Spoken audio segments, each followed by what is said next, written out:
Buenas tardes, bienvenidos al curso de resultado operativo. Vamos a dar inicio a esta primera sesión. Mi nombre es Dayana Romero y yo los voy a acompañar en el desarrollo del curso.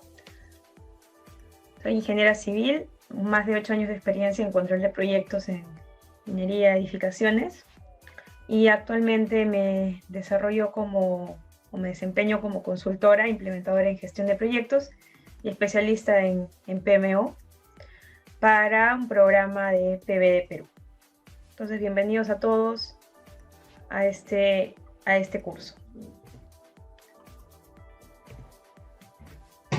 El contenido de las sesiones del curso está comprendido por el control estratégico y de gestión. Vamos a ver un taller 1 de un RO inicial, el RO del inicio, aplicado a un proyecto de minería, el resultado operativo mensual y cuáles son las consideraciones para su rotación y para su elaboración. Vamos a ver un taller 2, que es una aplicación ya de edificaciones, integrando herramientas como, por ejemplo, el valor ganado, el Last Planner System, el ISP, el Informe Semanal de Producción. Vamos a hablar también de cuál sería el beneficio de utilizar el cronograma ganado, el ES, Earned Schedule. Eso en este taller 2, que lo vamos a ver el día de mañana, así como las proyecciones y provisiones, márgenes por fase y análisis de resultado pendiente, y un taller 3 que lo van a hacer ustedes, lo van a desarrollar en grupos, en el cual vamos a analizar, vamos a realizar una serie de preguntas y vamos a hacer un análisis con respecto a un RO aplicado a carreteras. ¿Okay? Entonces, el contenido de las sesiones del día de hoy y de mañana. Recuerden que el día de hoy nosotros estamos de 2 a 6 de la tarde y el día de mañana de 8 a 2, completando así las 10 horas del curso. Si tienen alguna consulta, la pueden hacer por el chat o levantar la mano para aperturar el micrófono, ¿no? Si tienen alguna duda hasta ahí, la pueden hacer por aquí. Pueden levantar la mano para aperturar el micrófono. Ok. Entonces, a mí me gusta empezar sobre todo los cursos que están relacionados a costos y a control de proyectos, me gusta comenzar con estas dos láminas, que de hecho ustedes ya las tienen ahí. Una es con respecto a los procesos de control de proyectos según el TCM, el Total Cost Management, y la otra es de acuerdo al mapa de procesos para estimación de costos y presupuestos, también del TCM. Lo que ustedes tienen que llevar de aquí, de estas dos láminas, son muy importantes para el desarrollo de una persona o de la persona o del profesional que o se dedica a control de proyectos, oficina técnica o áreas afines, o quiere dedicarse o quiere entender en qué consiste el control de proyectos o la oficina técnica. Existe mucha bibliografía, en realidad, con respecto al control de proyectos, con respecto también a la dirección en la construcción. Existe mucha bibliografía con respecto también a la gestión de los costos o la ingeniería de costos, pero yo considero que estos procesos de control de proyectos de la AACE, que es la institución, son de los más, aparte de los más conocidos y difundidos, plasman aquí la mayoría de procesos que realmente se aplican en un control de proyectos. El resultado operativo es una herramienta para controlar los costos, pero no es la única que podríamos aplicar para este control. Existen otras más, por ejemplo, la del valor ganado, que seguramente han escuchado o ya la conocen. Pero el control de costos como proceso y la gestión de los costos, si lo quieren ver como un área de conocimiento, no son las únicas que se desarrollan en los proyectos, ¿no? También necesitamos de un control o ya de una gestión, hablando más a nivel macro, en las diferentes etapas o fases de un proyecto que pueden tener. Necesitamos además gestionar el tiempo o el cronograma, necesitamos gestionar el alcance, necesitamos gestionar los cambios, necesitamos gestionar los riesgos, las adquisiciones, administrar los contratos, gestionar los recursos, las comunicaciones. Una vez que tengamos los reportes hay que comunicar, obviamente, ¿no? Y vamos interactuando en cada una de las, en cada uno de estos llamados de repente grupos de procesos para la dirección de proyectos, como iniciación, es decir, en inicio tenemos algunos procesos, herramientas, tenemos áreas de conocimiento a aplicar o grupos de materia a aplicar, tenemos otros en planificación, otros en ejecución, otros en seguimiento y control, o monitoreo y control, y otros en cierre, ¿no? Hasta que se cierra la fase o se cierra la etapa del proyecto y dependiendo de claro está del proyecto, puede seguir a otras fases, otras etapas y así ir iterando, interactuando cada una de estas. Entonces, lo que vamos a ver aquí en el curso solamente es una herramienta para un proceso. Es decir, la herramienta es el resultado operativo y el proceso es el control de los costos. Pero vean que hay mucho más.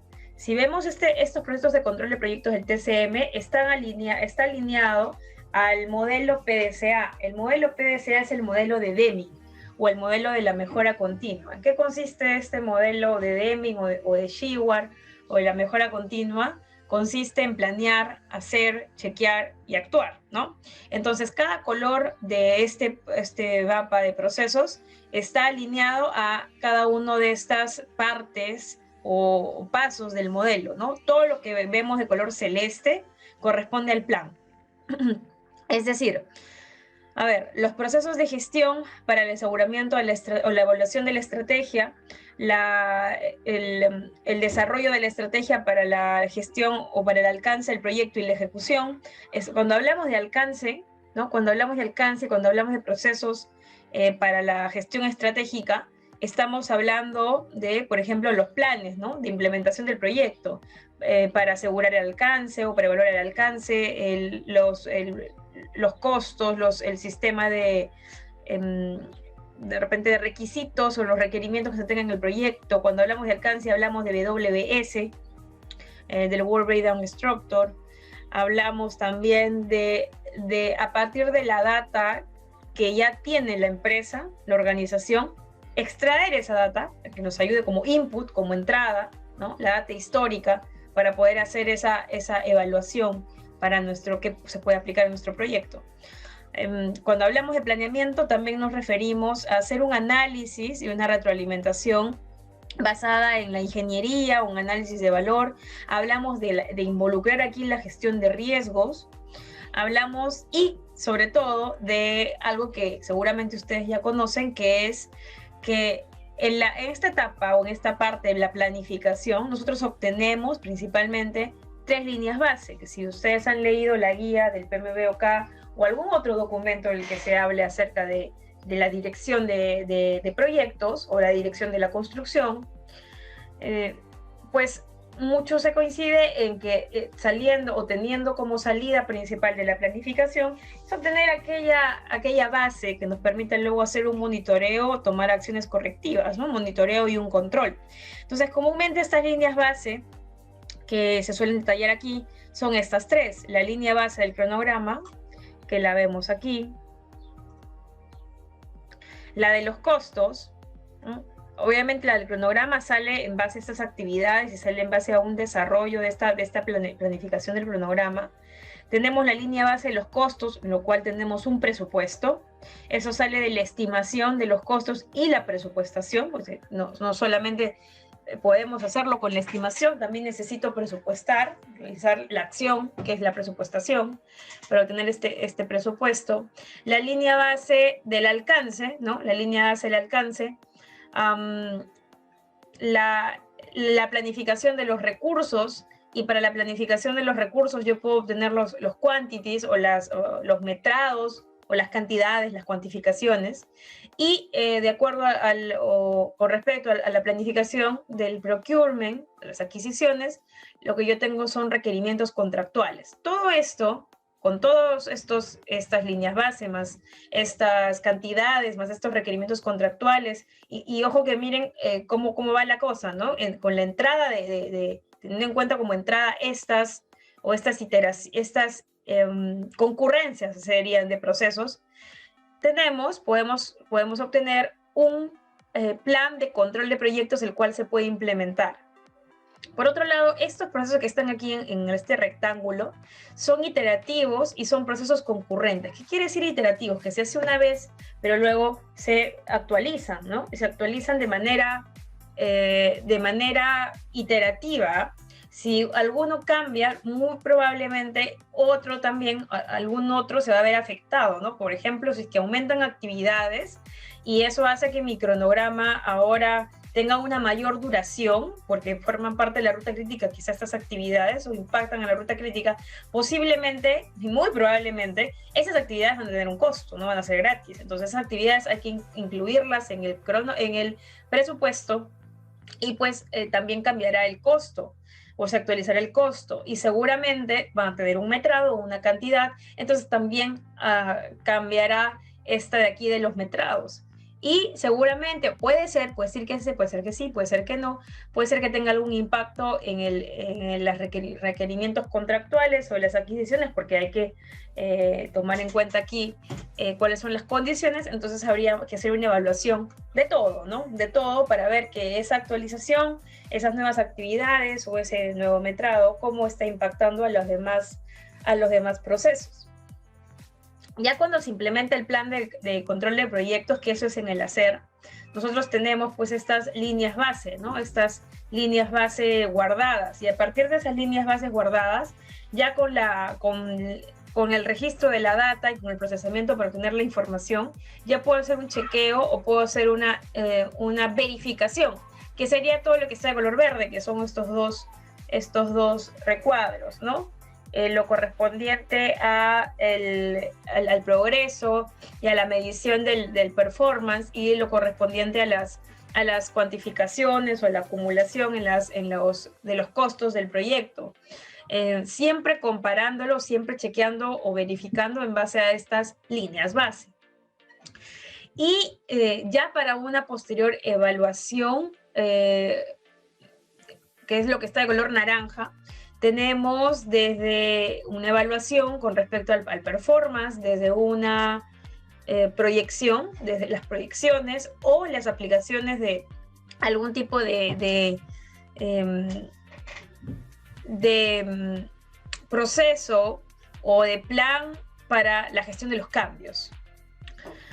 Y en base a esta gestión de los cambios y en base a estas proyecciones, lo que va a pasar, lo que va a suceder es que este desarrollo de la estrategia para la ejecución y para el alcance, esta WBS y estos procesos que fueron iterativos y concurrentes, lo más probable es que habría que revisar otra vez cómo es que en base a esta gestión de cambios, en base a estas proyecciones, cómo es que esto se ve afectado, ¿no?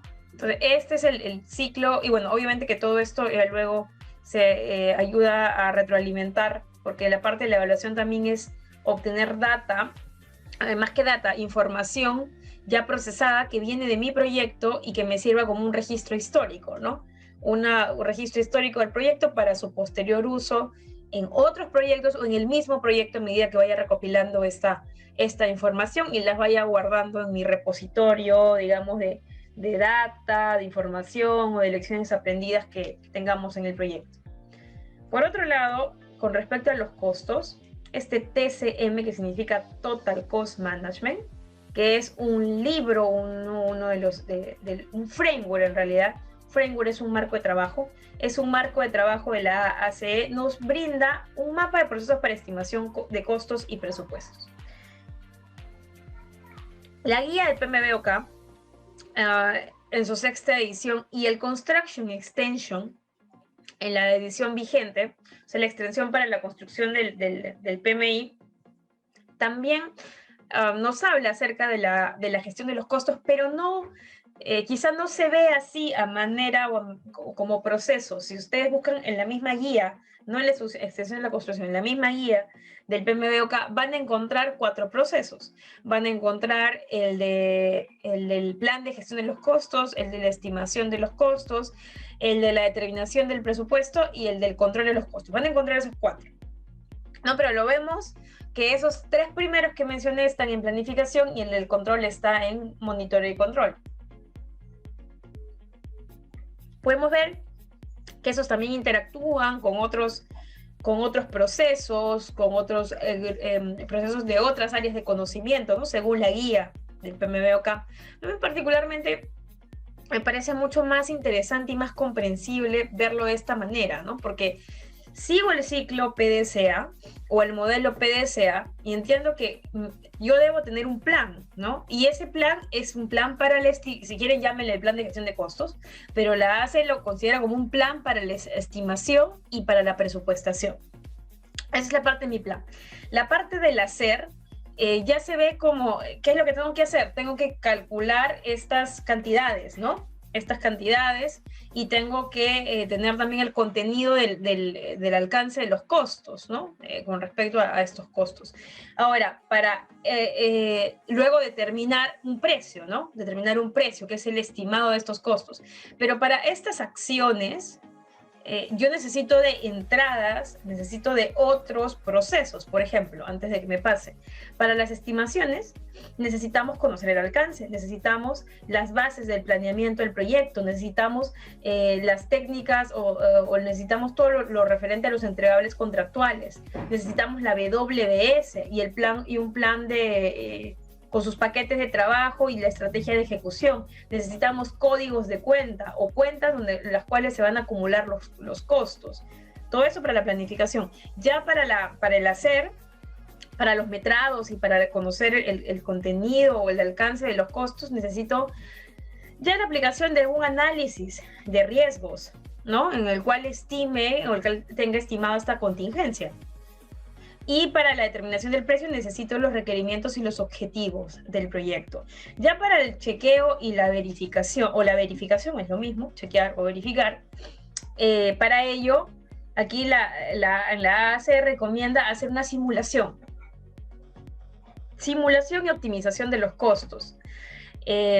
Obtener este presupuesto, estos costos y también mi flujo de caja.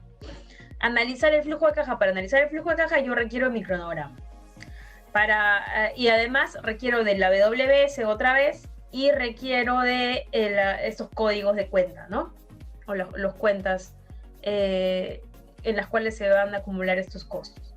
Para la parte del actuar o de la evaluación, necesitamos revisar los documentos de los estimados de costos, tener obviamente la cuenta o el presupuesto o la hoja de los estimados de costo y desarrollar y mantener los métodos y herramientas, ¿no? Entonces, para ello también necesito revisar el cronograma, revisar la información histórica de los costos. Entonces, no es información, todas estas entradas, todos esos procesos, de hecho, interactúan. Al final tengo como salida los estimados y la línea base y también las acciones para este control de los costos, ¿no? Entonces se ve bastante completo cómo interactúan en cada una de estas etapas o estas fases del PDCA los diferentes procesos para las estimaciones de costos y para la presupuestación, lo cual, pues esto se hace en todos los proyectos de construcción. No sé si tienen alguna pregunta hasta aquí antes de pasar al control estratégico y de gestión.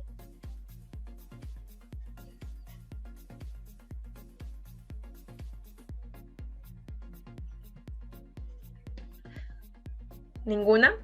¿No tienen ninguna pregunta con respecto al control estratégico y de gestión? Bueno, antes de pasar al control estratégico y de gestión.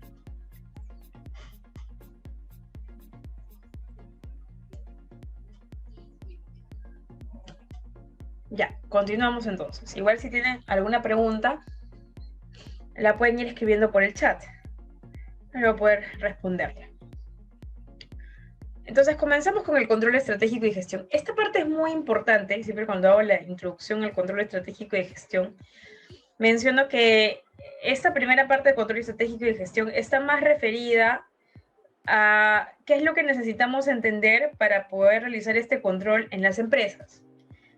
En esta primera parte del control estratégico y de gestión, ya, sobre todo en las primeras láminas, lo que yo más voy a hacer mención es al control, a la necesidad, a los beneficios, a la importancia de un control para las empresas, no para los proyectos, no en el control del proyecto, sino para las empresas. Ya, entonces vamos a hablar acerca de ello.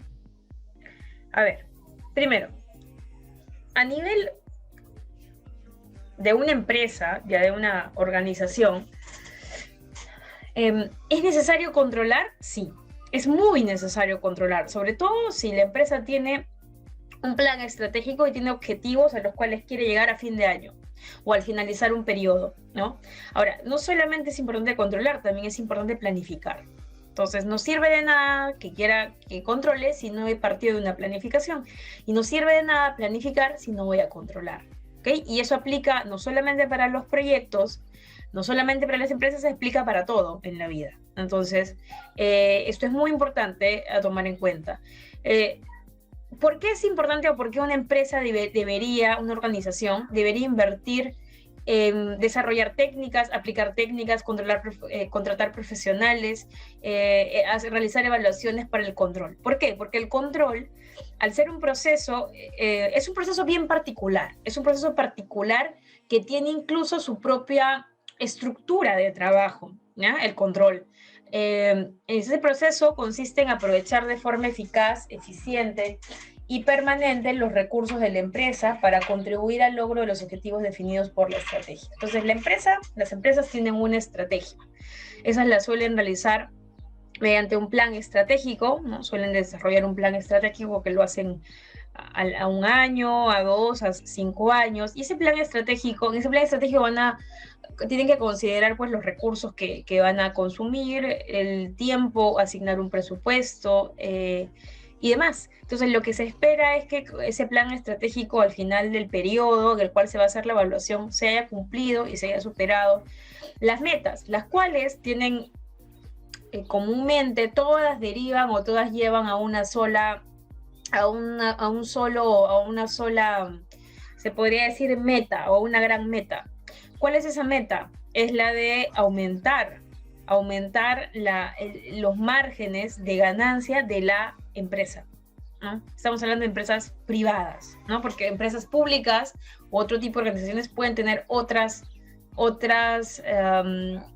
objetivos, otras metas, pero comúnmente las empresas privadas, no solamente constructoras, sino en general, la meta que tienen después de haber desarrollado toda esa estrategia, la meta que tienen es superar los márgenes de ganancia que se habían planteado tener en ese año o en ese periodo en el cual estén evaluando. Entonces, para poder llegar a esa meta, para poder superar incluso esa meta, ese margen de ganancia que se habían planteado, es necesario partir de una planificación, pero no basta con eso, sino también es necesario controlar. Y para controlar hay diferentes herramientas, es decir, la empresa no puede asegurar o ni siquiera podría tener una idea de cuánto es ese margen hasta el momento, de acuerdo a la cantidad de proyectos, si es que no controla.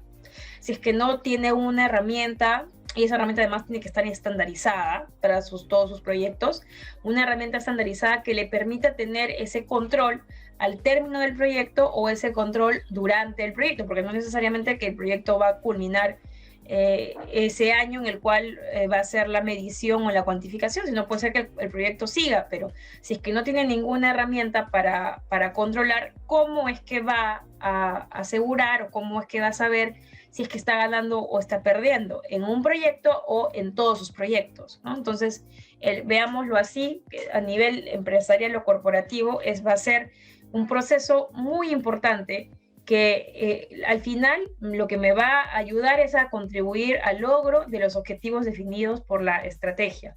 Una empresa en realidad tiene tres, en realidad en las empresas se puede llegar a una meta, la gran meta de obtener estas ganancias de tres maneras.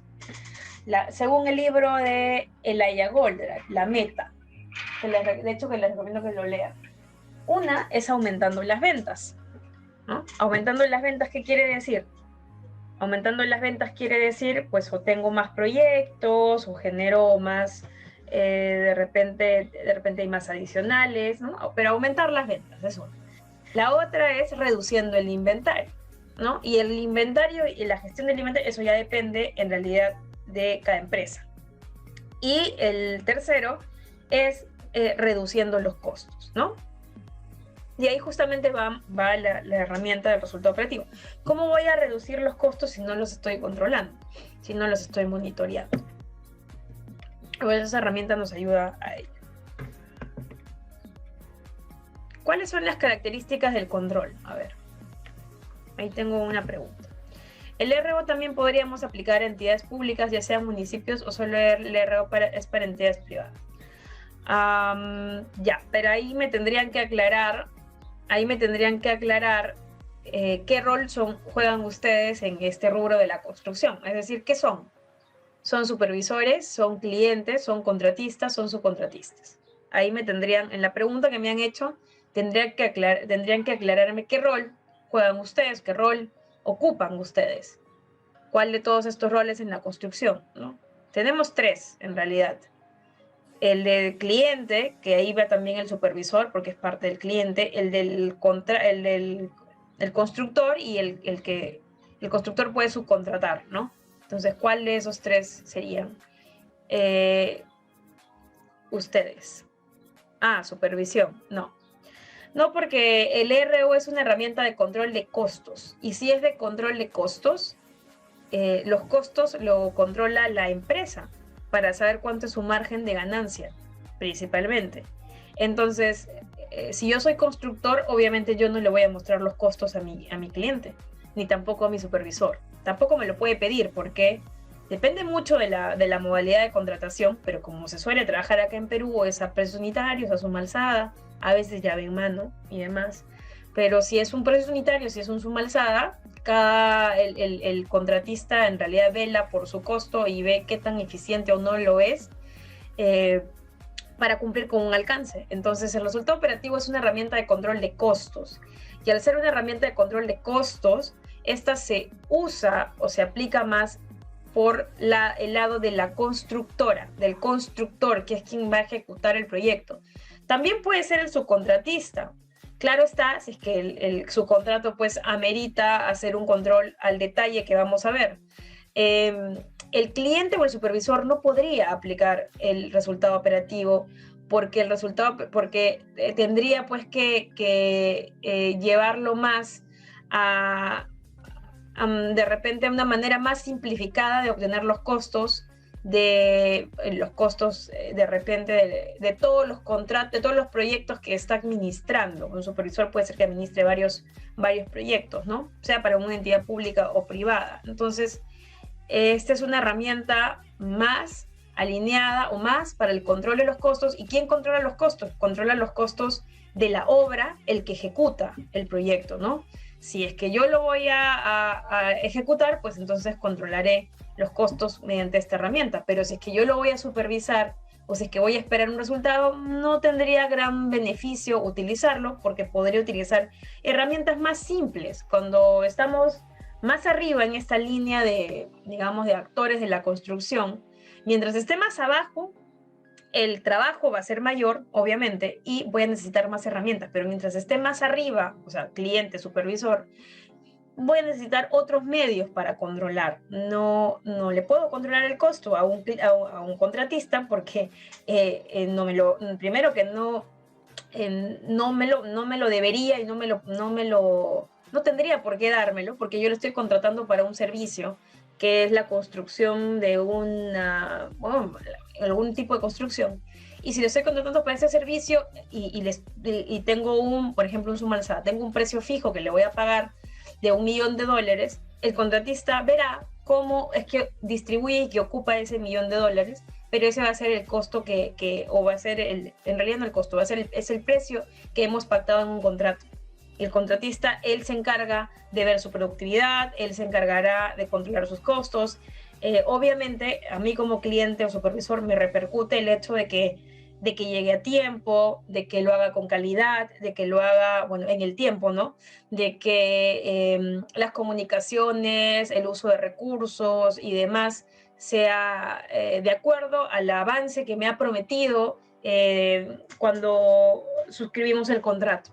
Eso sí, a un supervisor le importa y mucho, ¿no? Pero el tema de los costos no, porque los costos son aplicables o son llevados por el constructor, ¿ya?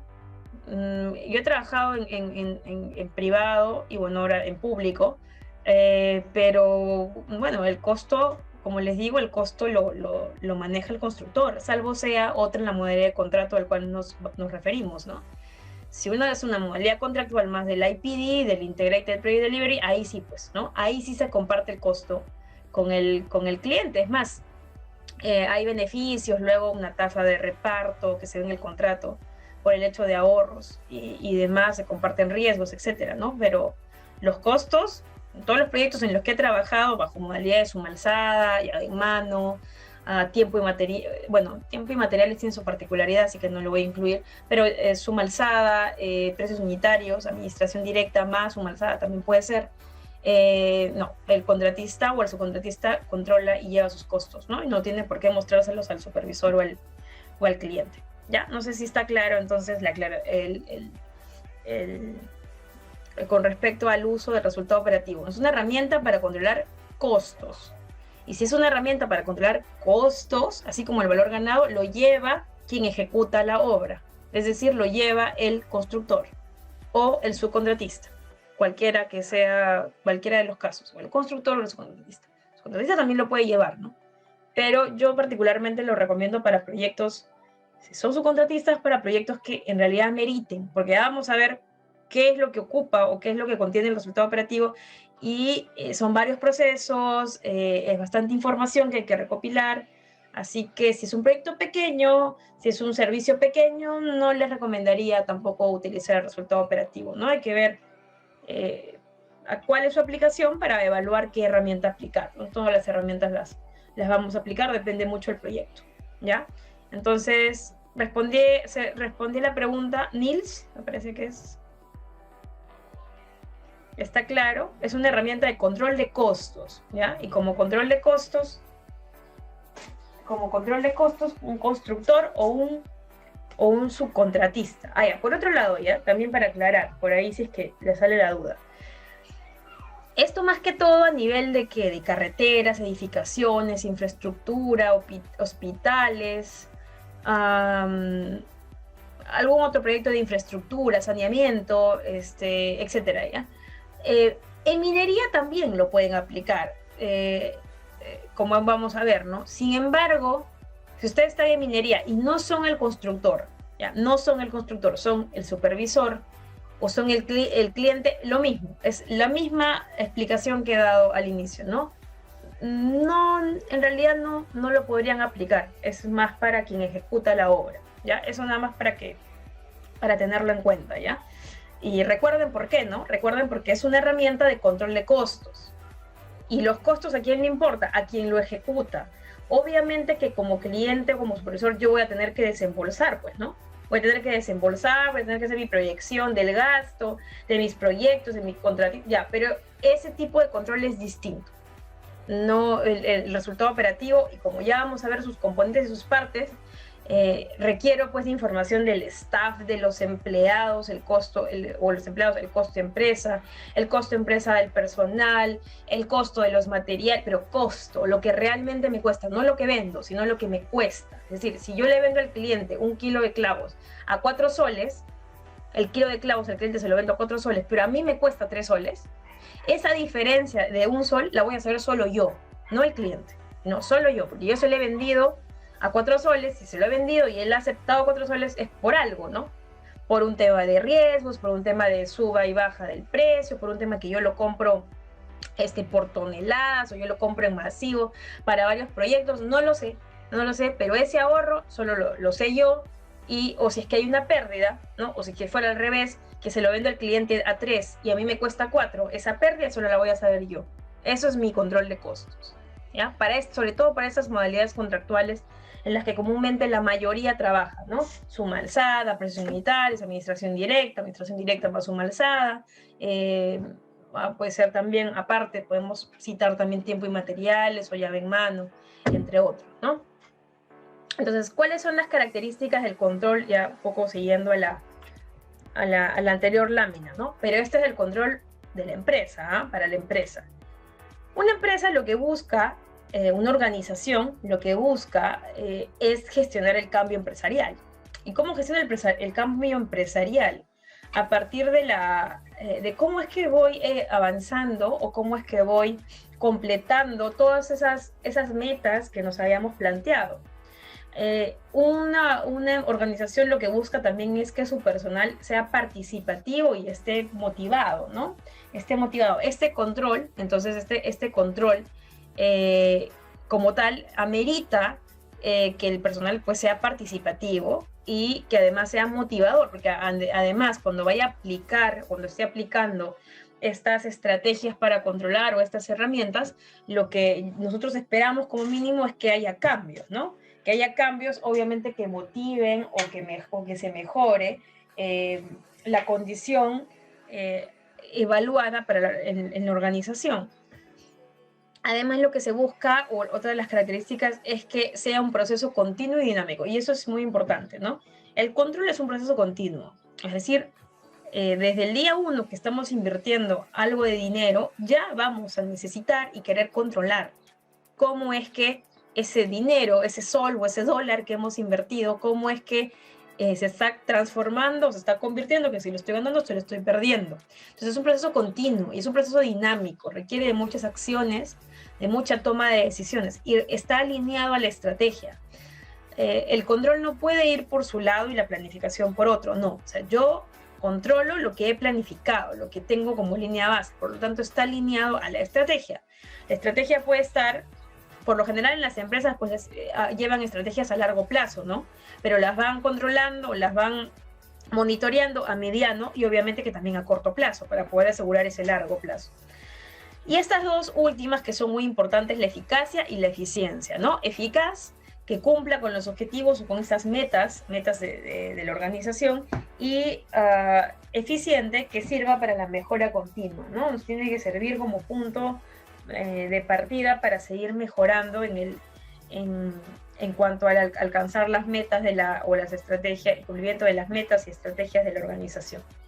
Entonces, el control estratégico y de gestión, ya visto desde una disciplina que se basa en el control de gestión de las organizaciones, hay una diferencia cuando se habla a nivel organizacional de control de gestión y control estratégico. Un control de gestión es más un pensamiento a corto plazo, mientras que cuando ustedes les hablen de estrategia, véanlo siempre o relacionenlo siempre como algo a largo plazo, ¿ya? A largo plazo.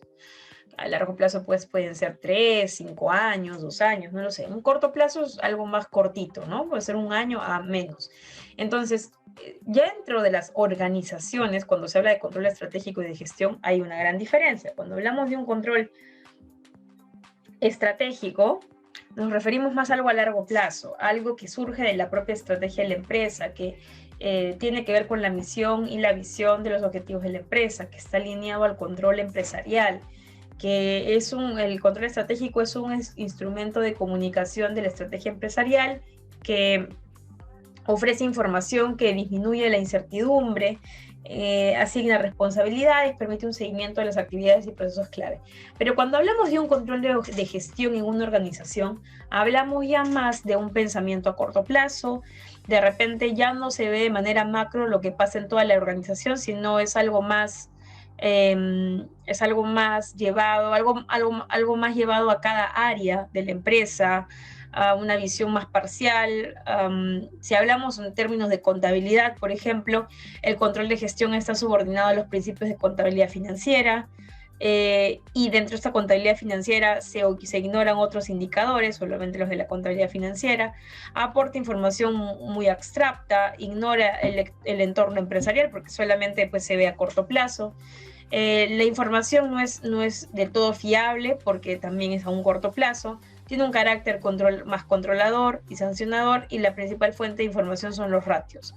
Este control de gestión y control estratégico, como les digo, a nivel corporativo, esta diferencia, no a nivel de las herramientas, para que no les confundan, no a nivel de las herramientas de gestión que ustedes conocen en obras, sino a nivel más que todo llevado al control de gestión, llevado a la contabilidad de costos o llevado a la gestión financiera, ¿ya? Y ya que hablamos de gestión financiera, entonces es importante mencionar, ¿no? Entonces, en la siguiente lámina, que para llevar este resultado operativo hay que conocer algunos principios básicos de esta gestión financiera. Y ya vamos a ver por qué. No olvidemos que la regla de oro del control, y esto aplica tanto para el control estratégico y de gestión, como también un control de proyectos, es que hay que medir, hay que controlar. ¿Por qué? Porque necesitamos, obviamente, administrar, necesitamos mejorar, pero no puedo mejorar, no puedo administrar si es que no he medido. Entonces, hay que medir para mejorar, ¿no? Lo que hemos mejorado para poderlo administrar y lo que se administra para poder luego gerenciarlo posteriormente, ¿no? Entonces, es importante controlar. Cuando hablamos de control también pueden haber diferentes tipos de control.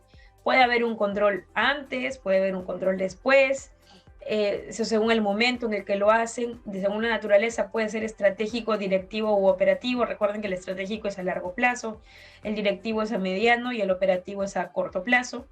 De acuerdo al grado de especialización, puede ser un control muy especializado o puede ser un control no especializado. De acuerdo al ámbito, puede ser interno o externo, o sea, que yo lo controle en mi organización o que contrate a alguien para que lo controle.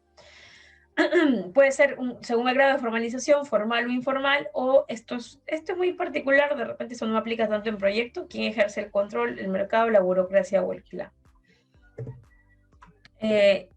Ya, entonces ahí va uno de los puntos que a nivel de resultado operativo es bastante particular en esta herramienta.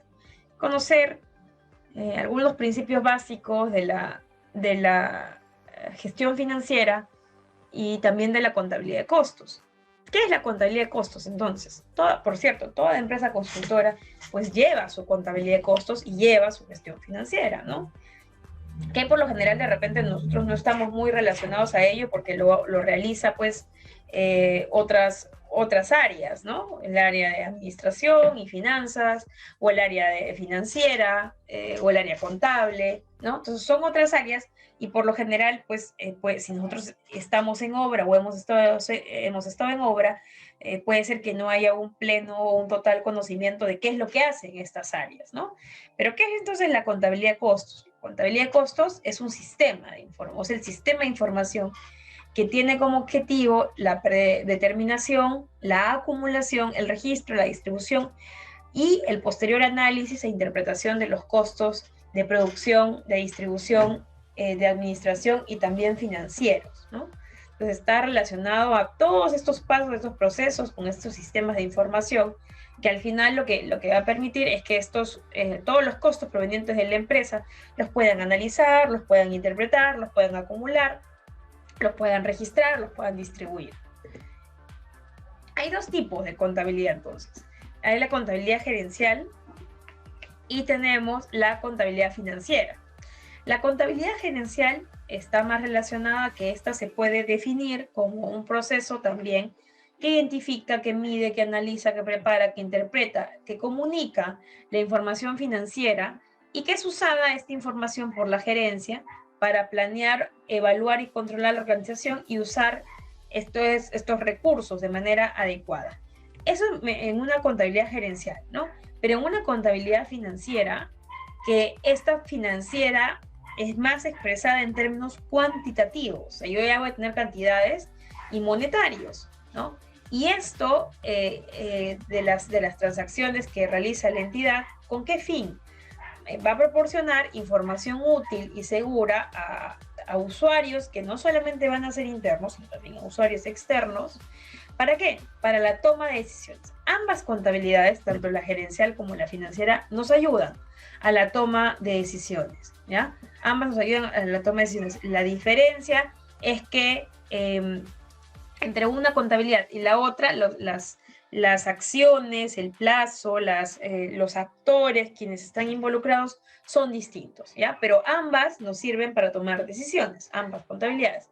Hay unas empresas en las que la contabilidad financiera y la contabilidad gerencial las ven diferentes personas y hay otras en las que las personas que lo ven o que lo gestionan es una sola. Depende mucho de la organización. Entonces, entre la contabilidad financiera y la contabilidad gerencial, que el objetivo es que ambas me proveen información para la toma de decisiones, tienen como punto en común, digamos así, la contabilidad de costos. Pero dentro de la contabilidad de costos, ¿y por qué hablamos de contabilidad si esto no es un curso de contabilidad? ¿Por qué hablamos de contabilidad de costos? Porque dentro de la contabilidad de costos hay normas, hay diferentes normas que se aplican, ¿no? Hay normas internacionales.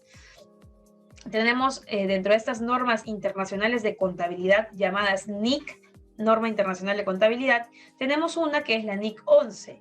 Y esa NIC 11 habla del control de costos, pero no habla de cualquier control de costos, habla de las consideraciones del control de costos en una o para una empresa constructora. Y es por eso que hablamos un poquito aquí de contabilidad de costos. Por otro lado, también se proveen algunos términos o definiciones según esta contabilidad. Entonces, ¿qué es el costo? Primero, el costo es entendido como cualquier recurso que se sacrifica o al cual se renuncia para alcanzar un objetivo, ¿no? Y estos recursos que estoy sacrificando para alcanzar un objetivo, en construcción se suelen agrupar en rubros. Y estos rubros por lo general suelen ser estos 6. 4 para correspondientes a los directos y 2 a los indirectos. ¿Cuáles son esos seis rubros? 4 directos, los 4 del costo directo son mano de obra, equipos, materiales y subcontratos. Son estos: mano de obra, mano de obra, equipos, materiales y subcontratos. Y los otros 2, ¿no? Para llegar a los 6, los otros 2 correspondientes a los costos indirectos son los empleados y los gastos generales. Recuerden que esta es la definición de costo. Ahora, otras definiciones. ¿Qué es un objeto? ¿Qué es una acumulación? ¿Y qué es una asignación? Cuando hablamos de objeto es referido a la unidad para la cual se desea saber el costo, ¿no? Este costo, ese es el objeto. Entonces, ¿dónde es que vamos a colocar, digamos, este costo, ¿no? Entonces, ese costo puede estar contenido en un producto, puede ser un servicio, puede ser un proyecto, puede ser un departamento, puede ser un programa. Un programa es una cartera de proyectos, es un conjunto de proyectos, etcétera, ¿no? Y entonces en construcción, ¿a qué estaría relacionado? En construcción, estos objetos de costo, que son estas unidades en las cuales voy a conocer este costo, saber este costo, generalmente son fases, subfases, partidas de control, partidas, proyectos, frentes, procesos. En construcción, suele hacer el control de los costos acumulándolo en fases, en subfases. No sé si han escuchado o han aplicado alguna vez esta acumulación de los costos en cualquiera de estos objetos de costo, ¿no?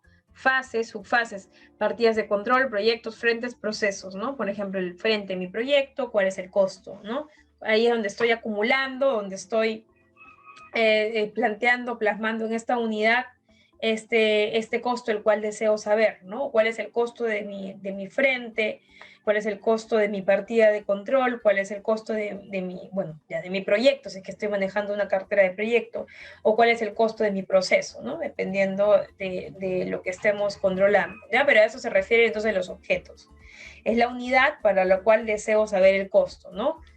¿Qué es la acumulación? La acumulación es la recopilación de datos de costos de manera organizada por medio de un sistema. Por ejemplo, ¿no? Puede ser que yo acumule o que yo recopile esos datos o esos costos por rubro, ¿no? Y por rubro tendría pues por mano de obra, materiales, equipos, subcontratos, etcétera. Por último, ¿qué es la asignación? La asignación, bueno, es el costo que yo voy a asignar, incluye el seguimiento de los costos acumulados, puede ser un objeto de costo y también la adjudicación de costos acumulados a un objeto de costo, ¿no? Tanto el seguimiento como también la adjudicación o la imputación, ¿no? Ambos. Eso se refiere a la asignación. Ya. Entonces, ¿a qué se refieren estas NIC 11? Esta norma internacional de contabilidad, por eso es NIC 11, está referido a los contratos de construcción.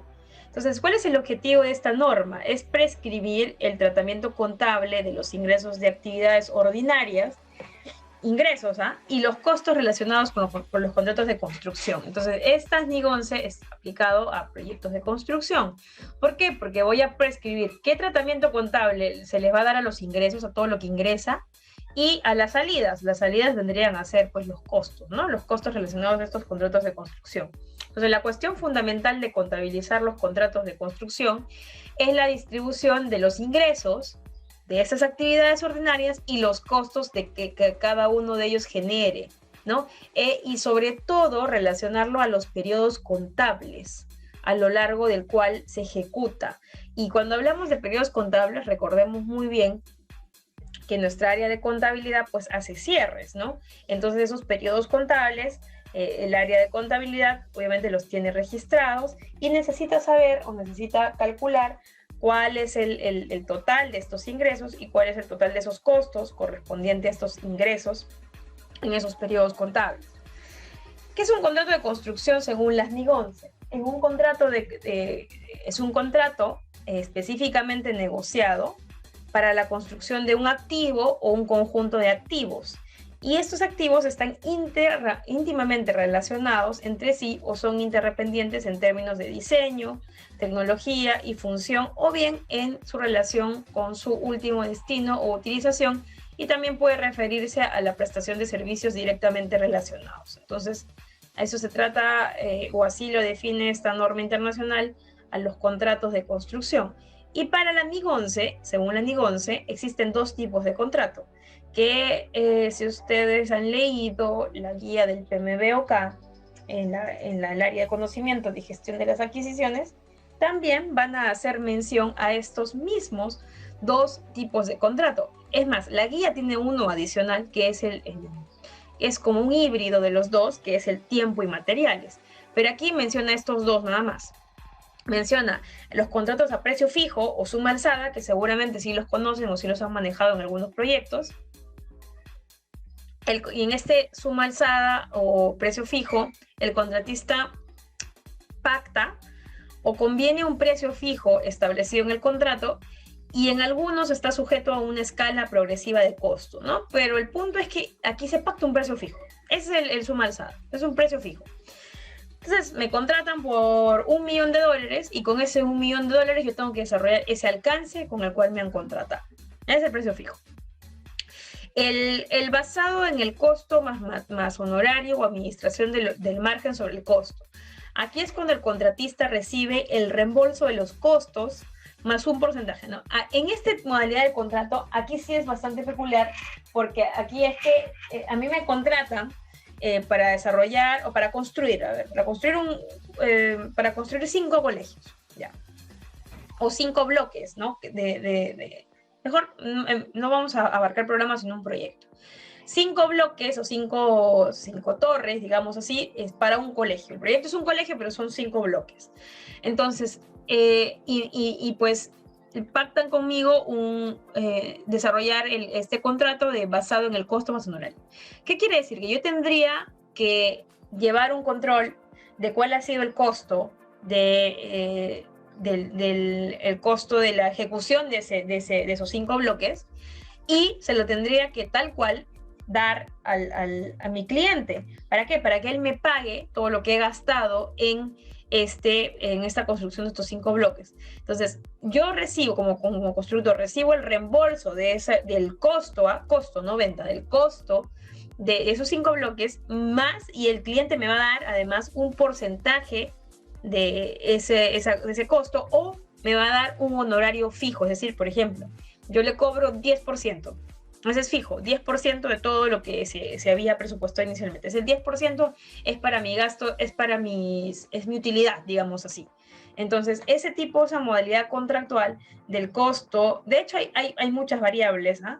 Hay como 3, 4 variables de este costo basado en el costo más honorario, administración del margen sobre costo. Pero básicamente es así.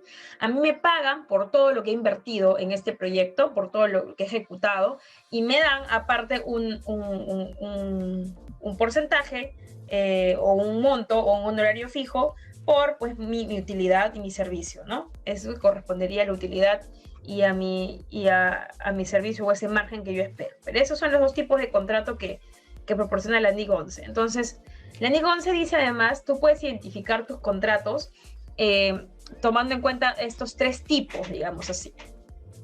Primero, cuando hablamos de un contrato de construcción separado, es decir, cada proyecto se ve por separado, ¿no? Y cada proyecto es visto como un activo, ¿no? Por ejemplo, el proyecto de construcción de este colegio es uno. El construcción del colegio que está en la selva es el 2. El colegio que está en la sierra es el 3, el activo 3. La construcción de un hospital es el activo. Y así cada uno por separado. Esa es una manera. El otro tipo es un contrato de construcción por grupo, como un contrato único. Un ejemplo es construcción por grupo.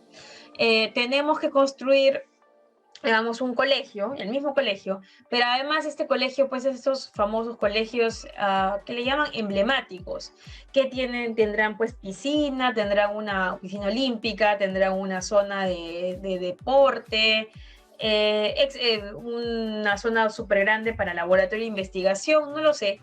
Entonces, abarca como que varias infraestructuras. Entonces, ya para este tipo de proyecto, ¿no?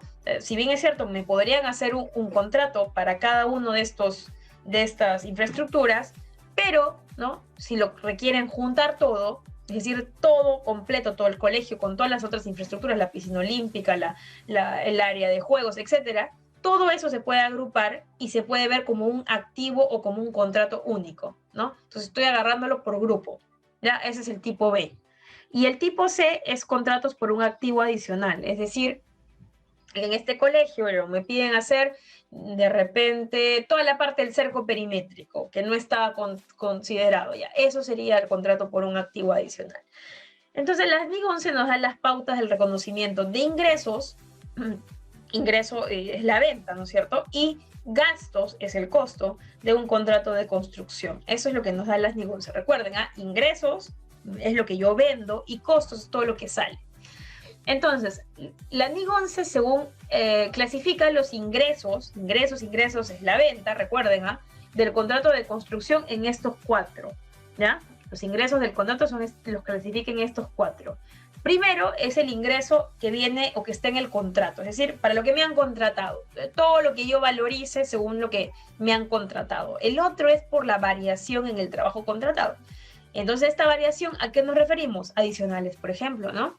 Adicionales, mayores metrados, aunque mayores metrados, en realidad si es un precio unitario, estaría convenido en el contrato. Entonces, más que todo, adicionales con deductivos vinculantes, que también puede ser, obras complementarias, etcétera. Eso estaría en el 2, que es en el variación en el trabajo contratado, porque ya hay una variación, ya me están pidiendo más o me están pidiendo más y menos, y ya hay una variación.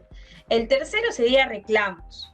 Y los reclamos se producen en construcción, sí se producen, claro que sí, un montón de reclamos que se llevan tanto en el privado como en el público. Algunos terminan bien, algunos terminan mal, algunos con una negociación ahí nomás acaba, pero hay otros en los que no es que solamente la negociación, sino que incluso se van a arbitraje y demás. Pero a todos esos reclamos, entonces es reconocido como un ingreso, ¿ya? Es reconocido. Obviamente, si ustedes ganan el reclamo, ganan la reclamación, ese va a ser un ingreso, ¿no? Y el otro es un pago de incentivos. ¿El pago de incentivos qué es? El pago de incentivos, esto depende mucho de la modalidad contractual. Particularmente yo en los Suma Alzada no he tenido, en general se trabaja con este pago de incentivos. Son otras las modalidades contractuales en las que hay un reconocimiento de incentivos. Por ejemplo, a ver, el proyecto estaba para 18 meses, lo acabaste en 17, es decir, un mes antes. Si lo acabamos en 17 y el contrato lo dice, que si acabas antes de tiempo hay un reconocimiento, hay un bono, hay un fee, hay un adicional, etcétera, hay un incentivo que si lo acabas antes de tiempo y con todo el alcance completado y con la calidad y demás, hay un incentivo, se me ocurre inventar, de 1% o de 2% sobre el precio contractual. Ese sería el pago de incentivo, pero lo tiene que decir el contrato. No es en estas modalidades, Suma Alzada, precios unitarios, no es tampoco muy común. Depende mucho del cliente y de lo que se haya negociado con el cliente, ¿ya? Eso es el pago de incentivo, pero en el caso lo tengan o lo hayan tenido, esto sí corresponde a un ingreso, según las NIC 11. ¿Y a qué corresponde? A ver. Entonces, este ingreso del contrato, y recordamos también, por otro lado, que estos ingresos los podemos clasificar también de dos maneras o de dos formas. Primero, que esta estimación de este ingreso sea confiable. Es decir, ya lo valoricé, entonces es confiable que ese dinero va a ingresar a mi caja, ¿ya? Pero también puede ser que lo he estimado, que todavía no está, digamos, aprobado, como en el caso puede ser de un reclamo, como en el caso de un adicional, como en el caso de algo que estamos cambiando. Entonces, puede ser, estos ingresos entonces pueden ser estimados confiablemente o pueden ser no estimados confiablemente. Entonces, tengamos ahí cuidado porque recordemos que el área contable lo que me va a pedir es que seamos claros en cuál es el tipo de reconocimiento que tiene este ingreso. ¿Es confiable? O sea, ¿estamos seguros de que ese dinero va a ingresar? ¿O no es confiable? No, mira, no estoy segura porque este adicional que yo he presentado todavía me lo van a revisar y no es confiable de que me lo van a aprobar tal cual el monto o que ese va a ser el monto que se va a aprobar. Entonces, si no es confiable, estaría en la situación 2, ¿no? Como no es estimable confiablemente, el reconocimiento que le debe dar contabilidad es un reconocimiento parcial. No puede ser un reconocimiento total porque no es confiable. No es un estimado confiable. Hay cierta duda o incerteza de que si es que lo vamos a aceptar al 100%. ¿Ya? Eso es muy importante, porque luego si ustedes dan números que en realidad no están seguros, que todavía no se los han aprobado, ahí pueden meterse en graves problemas porque contabilidad lo va a declarar como un ingreso y al siguiente mes les va a decir, ¿no? ¿Y qué pasó con ese adicional que dijiste? Ese adicional de $200,000, ¿qué pasó? No, es que mira, que me lo rechazaron al final. Entonces, debió ser o un reconocimiento parcial o tener claro cuál es la condición de ese ingreso, ¿ya? En eso hay que tener mucho cuidado, nada más. Algo a considerar en esto de los ingresos. Hay que tener también cuidado en no confundir estos ingresos con retenciones, con adelantos o con avances. Entonces, cada uno tiene una definición y cada uno tiene un fin. Una retención es el importe del avance que facturamos, pero que no se pagan hasta que ciertas condiciones sean completadas o cumplidas, ¿no? Por ejemplo, un ejemplo de retención es el fondo de garantía, ¿no? Porque me retienen el fondo de garantía 10%, 5%, 8%, no lo sé, de acuerdo a sus condiciones contractuales, me retienen un fondo de garantía, ¿no? Hasta que culminemos el proyecto, 3 meses después, un año después, o entreguemos una carta fianza, ¿ya? Entonces, recuerden que eso es un ingreso, pero en realidad es un ingreso cuando se realice el ingreso como tal, ¿no? En el periodo en el que se va a completar. El avance facturado son los importes cargados en las facturas por trabajos realizados sobre un contrato, hayan o no sido pagados por el cliente, ¿no? Entonces, estos importes que van a estar cargados,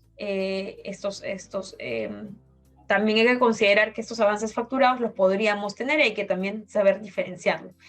Y por último, los adelantos, que son importes recibidos por el contratista antes de que se realice el trabajo. Los adelantos es muy común que se tengan, ¿no? Estos adelantos, ¿no? Pero recuerden que estos adelantos luego los tienen que amortizar. Entonces, estos adelantos propiamente, si bien es cierto, ingresan, hay que tomar en cuenta que estos luego se tienen que amortizar, ¿no? Luego se van a amortizar.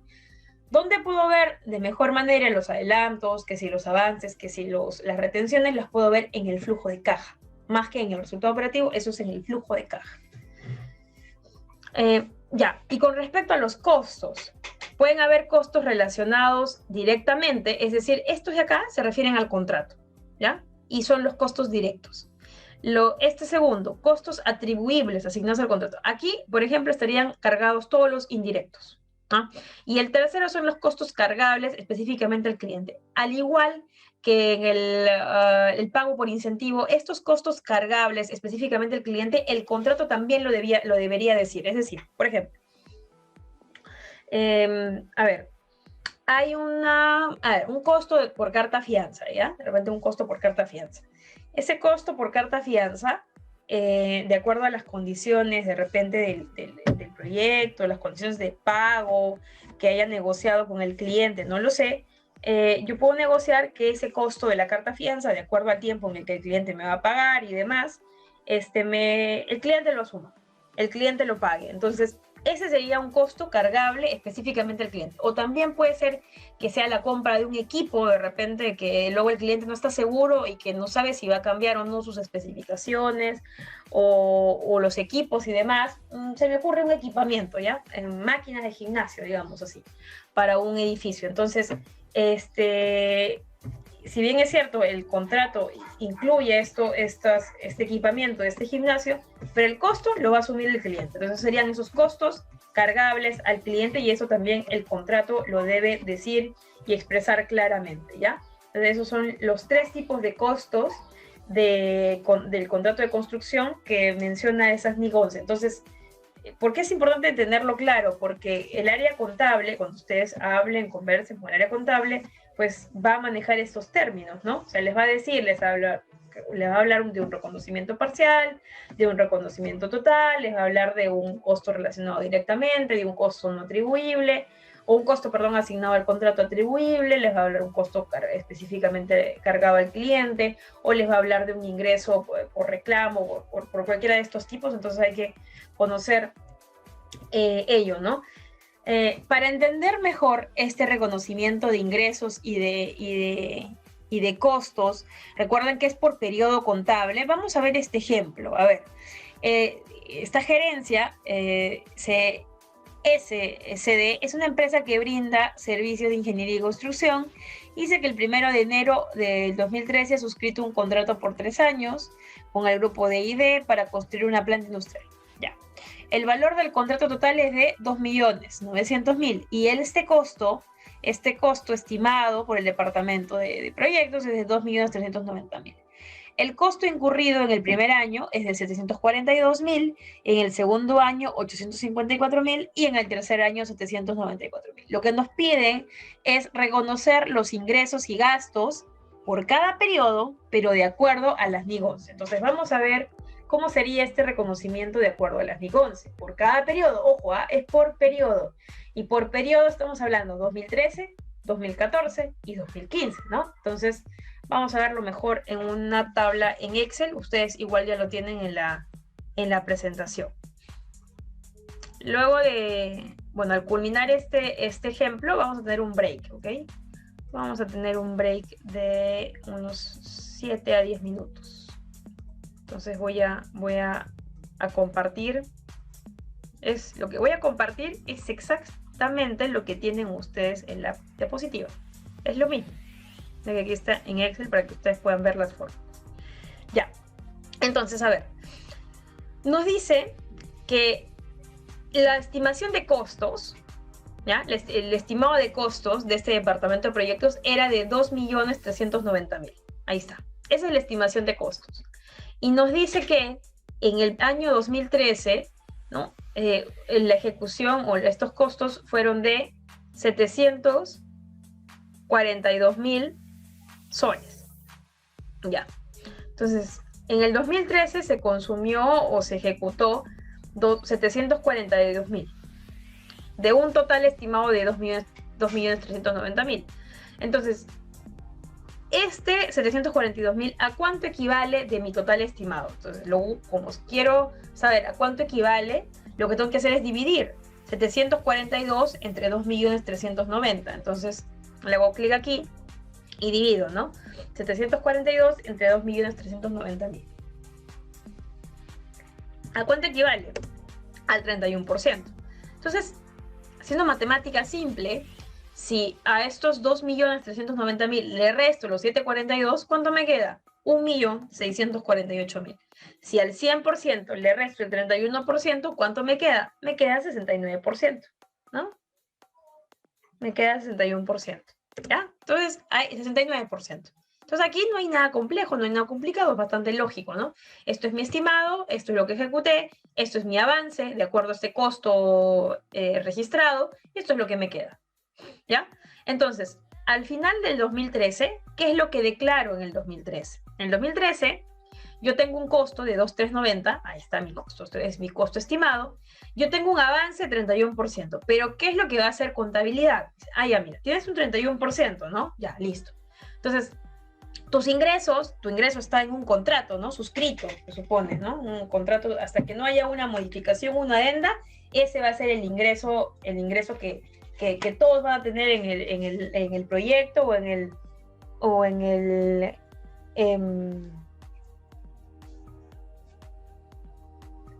o en el proyecto, o el área contable, o la gerencia, ¿no?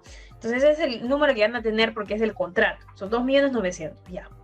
Entonces, así como es declarado 31%, así como hemos declarado 31% de los costos, el avance tiene que ser el mismo.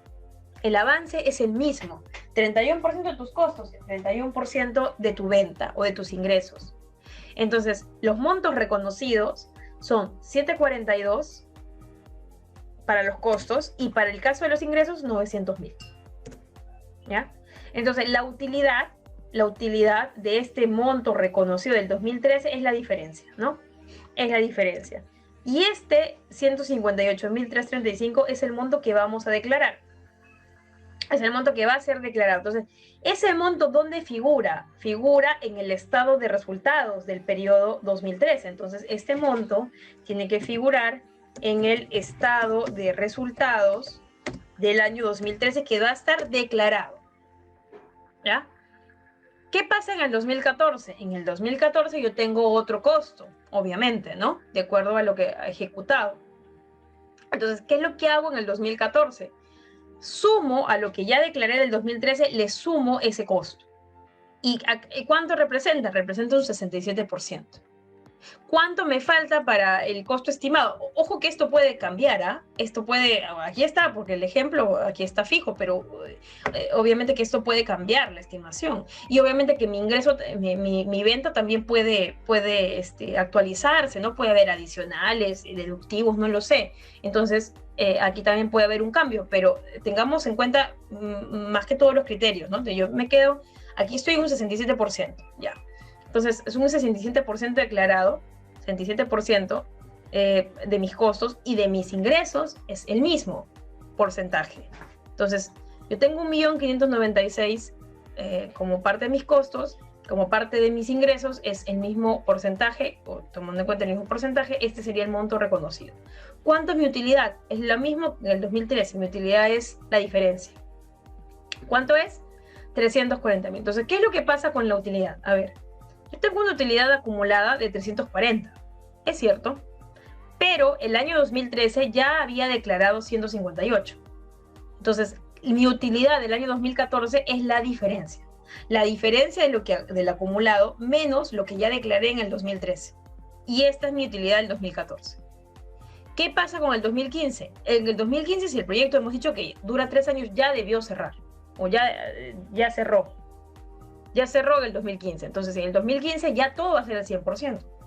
Todo, ¿no? Entonces, todo es al 100%, mi avance es al 100%, ya mis montos reconocidos son al 100%, y al final esta es mi utilidad. ¿Cuánto? 510.000. Ya. Entonces, ¿cuánto va a ser mi utilidad del año 2015? Esta es mi utilidad acumulada, ¿no? En el año 2015 o hasta el año 2015, mi utilidad acumulada es 510.000. ¿Cuánto fue en el 2013? La del 2013 ya fue declarada en el 2013. La del 2014 ya fue declarada. La que me falta declarar es la del 2015. Entonces, ¿cuánto es la del 2015? Es la diferencia de la acumulada menos la del 2014 menos la del 2013. Y esa es mi utilidad del año 2015. Entonces, no es que se calcula que porque yo llego al año y esa es mi utilidad y luego le hago un acomodo, un reajuste. No, es lo que ya está declarado, según estas NIGONCE, yo reconozco lo que ya está declarado en ese periodo o en ese estado de resultados del periodo, ¿no? Yo ya declaré un monto, entonces al final tengo que evaluar cuánto es toda mi utilidad, pero tomando en cuenta en que en cada periodo yo ya había declarado esta utilidad, ¿no? Yo ya había declarado una utilidad en cada periodo. Al final del año, voy a poner un ejemplo. ¿Qué pasa si en este proyecto perdimos plata, perdimos dinero? ¿Ya? Entonces, esta de acá ya fue declarada. O sea, los 158.000 ya fueron declarados. Los 182.000 ya fueron declarados. Pero entonces aquí, en el 2015, lo que tendría que aparecer es una pérdida, pues, ¿no? Es una pérdida. No es que, no, mi utilidad fue al final, 5%. Fue mi utilidad 5%, ¿ya? Entonces, pero ¿cuánto fue lo declarado? De repente ese 5% es producto de que los 2 primeros años declaraste una ganancia, pero el último año hubo una pérdida, ¿no? Entonces obviamente no vamos a querer que se muestre una pérdida, que se muestre la ganancia, el 5%, ¿ya? Pero no es así, porque ya declararon algo en el 2013, declararon algo en el 2014, y si el 2015 es pérdida, pues pérdida será. Al final, el monto acumulado puede ser positivo, pero lo que tiene que mostrarse, la utilidad en el último año, en el último periodo, que todavía nos falta declarar, es lo que realmente se da de acuerdo a este reconocimiento de ingresos y de costos, ¿ya? Y así es como se lleva de acuerdo a estas NICONCE, ¿no? O sea, de esta manera se tiene que determinar la utilidad que debe figurar en el estado de resultados en el periodo del 2015, así como ha habido una utilidad que ha figurado en el estado de resultados del 2014 y otra en el estado de resultados del 2013. ¿Ya? Con las NICONCE, entonces recuerden que, al menos en contabilidad, esas son las exigencias de reconocimiento tanto de ingresos como de costos, y hay que tenerlo muy presente para que luego no tengamos sorpresas al momento de tener de repente resultados no tan buenos en el proyecto, ¿no? Y lo que queramos hacer ahí un arreglo no se va a poder porque ya fue declarado cuando se cerró el año, ¿no? Si estamos hablando de un proyecto que está, digamos, entre 2 años, entre 3 años o más, ¿ya? Es importante también, dentro del control estratégico y de gestión, y dentro, en realidad, de los conceptos previos para manejar el resultado operativo, que ustedes conozcan la diferencia entre los diferentes tipos de presupuestos que se tienen en proyectos, ¿ok? Entonces, entre presupuesto, entre costo, en realidad. Recordemos que un presupuesto constituye los fondos autorizados para ejecutar el proyecto, que el rendimiento de los costos va a ser medido siempre contra una línea base, contra un rendimiento, contra un presupuesto autorizado. Y recordemos que el costo es el valor monetario de los consumos de factores para la realización de una actividad económica o para que un activo pues se pueda desarrollar, ¿no? O sea, el valor monetario tanto para una actividad económica como también para la realización o la producción de un activo, ¿ya? Entonces, dentro del presupuesto, cuando hablamos del presupuesto, hay 3 tipos, vamos a hablar de 3 tipos de presupuesto en obra. Podemos hablar de un presupuesto venta o contractual. Este es el presupuesto acordado entre el cliente y la constructora. Este presupuesto venta o contractual es el presupuesto al cual hace mención el contrato, ¿ya? El contrato siempre va a hacer mención a un monto, el cual, pues luego, ese monto es el inicial, ¿no? Luego pueden haber actualizaciones, cambios y demás, ¿ya? Pero eso ya es un tratamiento aparte que se hace con una gestión de cambios, con una gestión de adicionales, con unas actualizaciones, pero por lo pronto hay que conocer que este presupuesto evento contractual es el que está en el contrato, es el que hace mención al que llama el contrato, es con el cual me van a pagar, es con el cual yo voy a poder valorizar, es con el cual yo voy a poder incluso reclamar si es que no me quieren considerar algo, es con el cual nosotros vamos a poder revisar siempre para cualquier tipo de reclamación, para poder calcular o para poder ver qué es un adicional y qué no, para poder realizar toda la gestión que tenga que ver, la gestión contractual, que tenga que ver con el cliente. Ese es el presupuesto venta, o también llamado presupuesto contractual, ¿ya? Es el que acordamos entre el cliente y la constructora. ¿Cuál es el otro tipo de presupuesto? Es el presupuesto meta. Ese presupuesto meta es el que acordamos, pero ya de manera interna. También le llaman presupuesto interno o presupuesto compromiso. Ese que acordamos de manera interna entre el responsable de obra, que en este caso sería el residente, ¿no?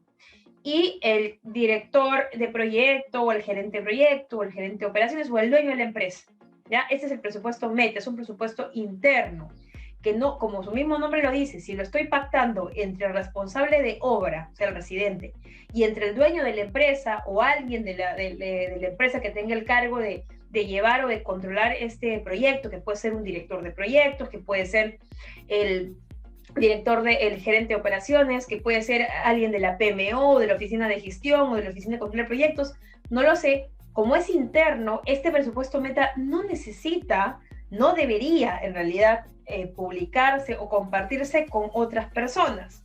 Hablo, por ejemplo, del cliente, hablo, por ejemplo, de cualquier otro miembro, cualquier otro actor. Este es un presupuesto interno, es un presupuesto que se pacta de manera interna. Entonces, ahí nomás tengamos mucho cuidado. Y el otro presupuesto es el presupuesto real. Ese tampoco, en realidad este tampoco se debería compartir o publicar, porque si es el presupuesto real y es lo que refleja lo que realmente estoy gastando y lo que proyecto gastar en la obra, entonces tampoco tendría por qué compartir ese presupuesto. Entonces, tanto el presupuesto meta como el presupuesto real son presupuestos que forman parte de la gestión interna de obra, la gestión interna del proyecto. Por lo tanto, son presupuestos que no se comparten, que no se difunden, que son presupuestos que hay que tener bastante cuidado y controles y los números, bastante cuidado de a quién se lo estamos compartiendo, ¿no? Porque básicamente son los costos de la empresa, ¿no? Son los costos de la empresa, las proyecciones de costos de la empresa, entonces eso siempre es algo bastante delicado, ¿ya? El resultado operativo, repito, es una herramienta que nos ayuda para el control interno. Entonces, si nos ayuda para el control interno, está bastante relacionado a este presupuesto meta y a este presupuesto real. ¿Cuál es la diferencia entre el presupuesto real y el presupuesto meta? Porque a veces suele o surge cierta confusión entre estos dos tipos de presupuesto.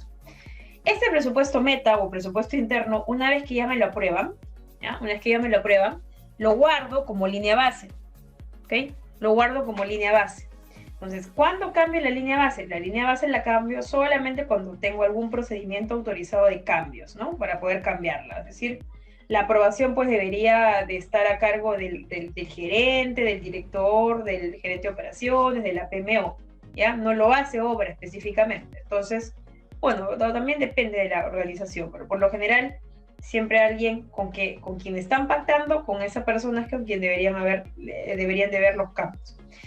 ¿Cuál es la diferencia entre el presupuesto meta y el presupuesto real? A ver, vamos a partir de que tengo una venta, ¿ya? Que tengo una venta de 100, ¿ya? Digamos pues que esos 100 son 100 millones, ¿ya? Pero vamos a decir 100 nomás.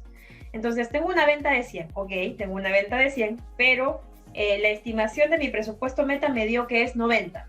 O sea, yo puedo llegar internamente con la revisión de los metrados, de los precios unitarios, de los rendimientos, etcétera, etcétera, ¿ya? Puedo llegar a 90. Entonces ahí tengo un ahorro de 10, es interesante, tengo un ahorro de 10, ¿no? Aparte de la utilidad pues, que ya había vendido, ¿no?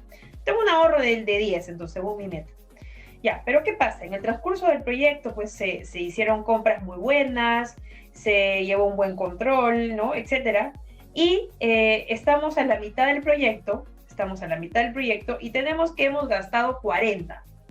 Miren, estamos al 50% del proyecto y hemos gastado solo 40. Y el equipo de oficina técnica y el equipo de control de costos ha estimado y está proyectando que vamos a gastar en lo que el saldo de obra es 40 más. 40 que es mi saldo, más 40 que ya gasté, ¿cuánto es? Es 80. Entonces, ¿qué quiere decir? Que tenía una venta, yo le vendí al cliente 100, yo estimé que podía llegar a 90, esa fue mi meta, llegar a 90, pero realmente por cómo se han dado las cosas y por la buena gestión, que vamos a llegar a 80. Entonces, ven que difieren estos tres presupuestos, el venta, el meta y el real. Ahora, este real, cuanto yo más vaya avanzando en el proyecto, es decir, estoy ahorita a un 50%, pero ya cuando esté pues al 90%, al 95%, este presupuesto real se va a parecer o se tiende a parecer mucho al costo real, ¿no es cierto? Y al final ya no voy a necesitar este presupuesto real, simplemente el costo, porque el costo ya va a ser igual. Bueno, ya voy a tener prácticamente el costo, entonces ya no es necesario calcular este presupuesto real. Este presupuesto real simplemente me sirve para ver proyecciones, ¿no? Para ver cuánto es lo que gasté hasta la fecha es mi costo, y cuánto es lo que me queda por gastar. Lo que me queda por gastar o mi saldo son proyecciones, ¿ya? Por eso hay una diferencia entre estos tres, entre el venta, entre el meta y el real. Así como puedo tener a más, también podría tener a menos. Es decir, también podría ser que yo llegue al 50% y que haya gastado, se me ocurre, 60. Si he llegado al 50% y he gastado 60 y digo, me queda 40 o me queda 50 por gastar, 60 más 40 o 50, más, ya, a ver, en el peor de los casos, 60 más 50 es 110. Ahí quiere decir que voy a estar en negativo, ¿no? Al final voy a estar en negativo, he perdido dinero o estoy proyectando que voy a perder en este proyecto, ¿ya? Por eso es importante, ¿no? No solamente quedarme con el venta o no solamente quedarme con el meta, sino también tener un real y tener una estimación a la conclusión.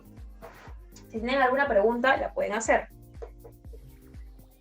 Otro de los puntos importantes a manejar entre el control estratégico y gestión es hablar de riesgos, ¿no? Recordemos que un riesgo no siempre es malo, un riesgo también puede ser bueno, ¿no? Entonces, un riesgo bueno son las oportunidades, ¿no? Tienen un efecto positivo, y un riesgo que perjudica al proyecto son las amenazas, ¿ya? Y estas pueden afectar al proyecto en alcance, en cronograma, en costo, en calidad, etcétera, ¿ok? Entonces, eso lo tenemos que gestionar en el proyecto a lo largo de su ciclo de vida. Y ya que hablamos de riesgos, no olviden repasar los conceptos de reservas de gestión y de contingencia. Tienen que repasar esos conceptos para poder aplicarlos luego, ponerlos en práctica. Entonces, hay una diferencia. Hay una diferencia entre reservas de gestión y reservas de contingencia, ¿ok? ¿Cuál es la diferencia? Las reservas de contingencia son asignaciones para contingencias que se pueden agregar a las estimaciones de costos.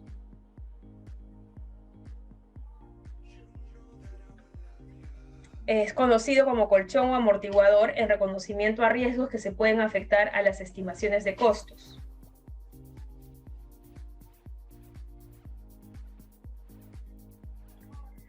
Las reservas forman parte, las reservas para contingencia suelen calcularse en función de un porcentaje del costo, ¿no?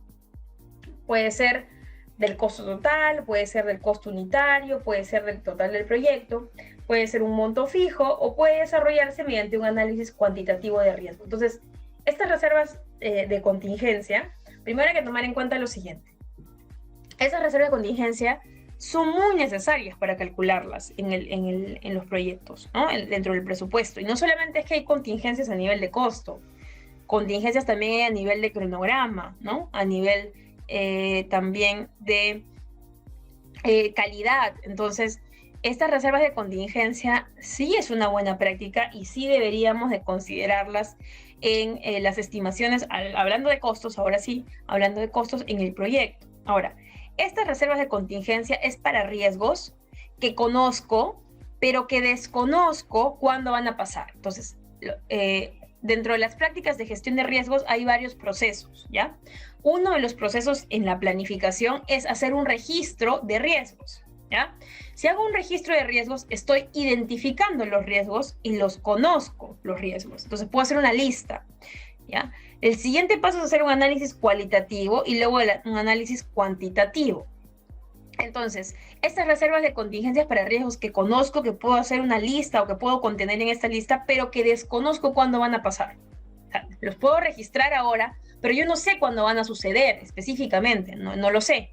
Entonces, es por eso que esta reserva de contingencias para riesgos conocidos, desconocidos, ¿ya?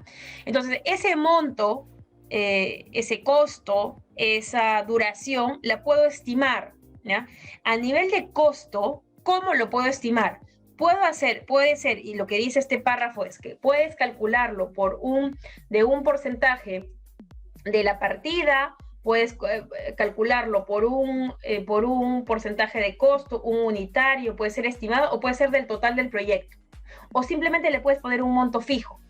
O también lo puedes hacer mediante un análisis cuantitativo de riesgos. Ejemplos de análisis cuantitativos de riesgos: simulación Monte Carlo, árbol de decisiones, valor monetario esperado, entre otros. Es muchas maneras como pueden ustedes calcular estas reservas de contingencia.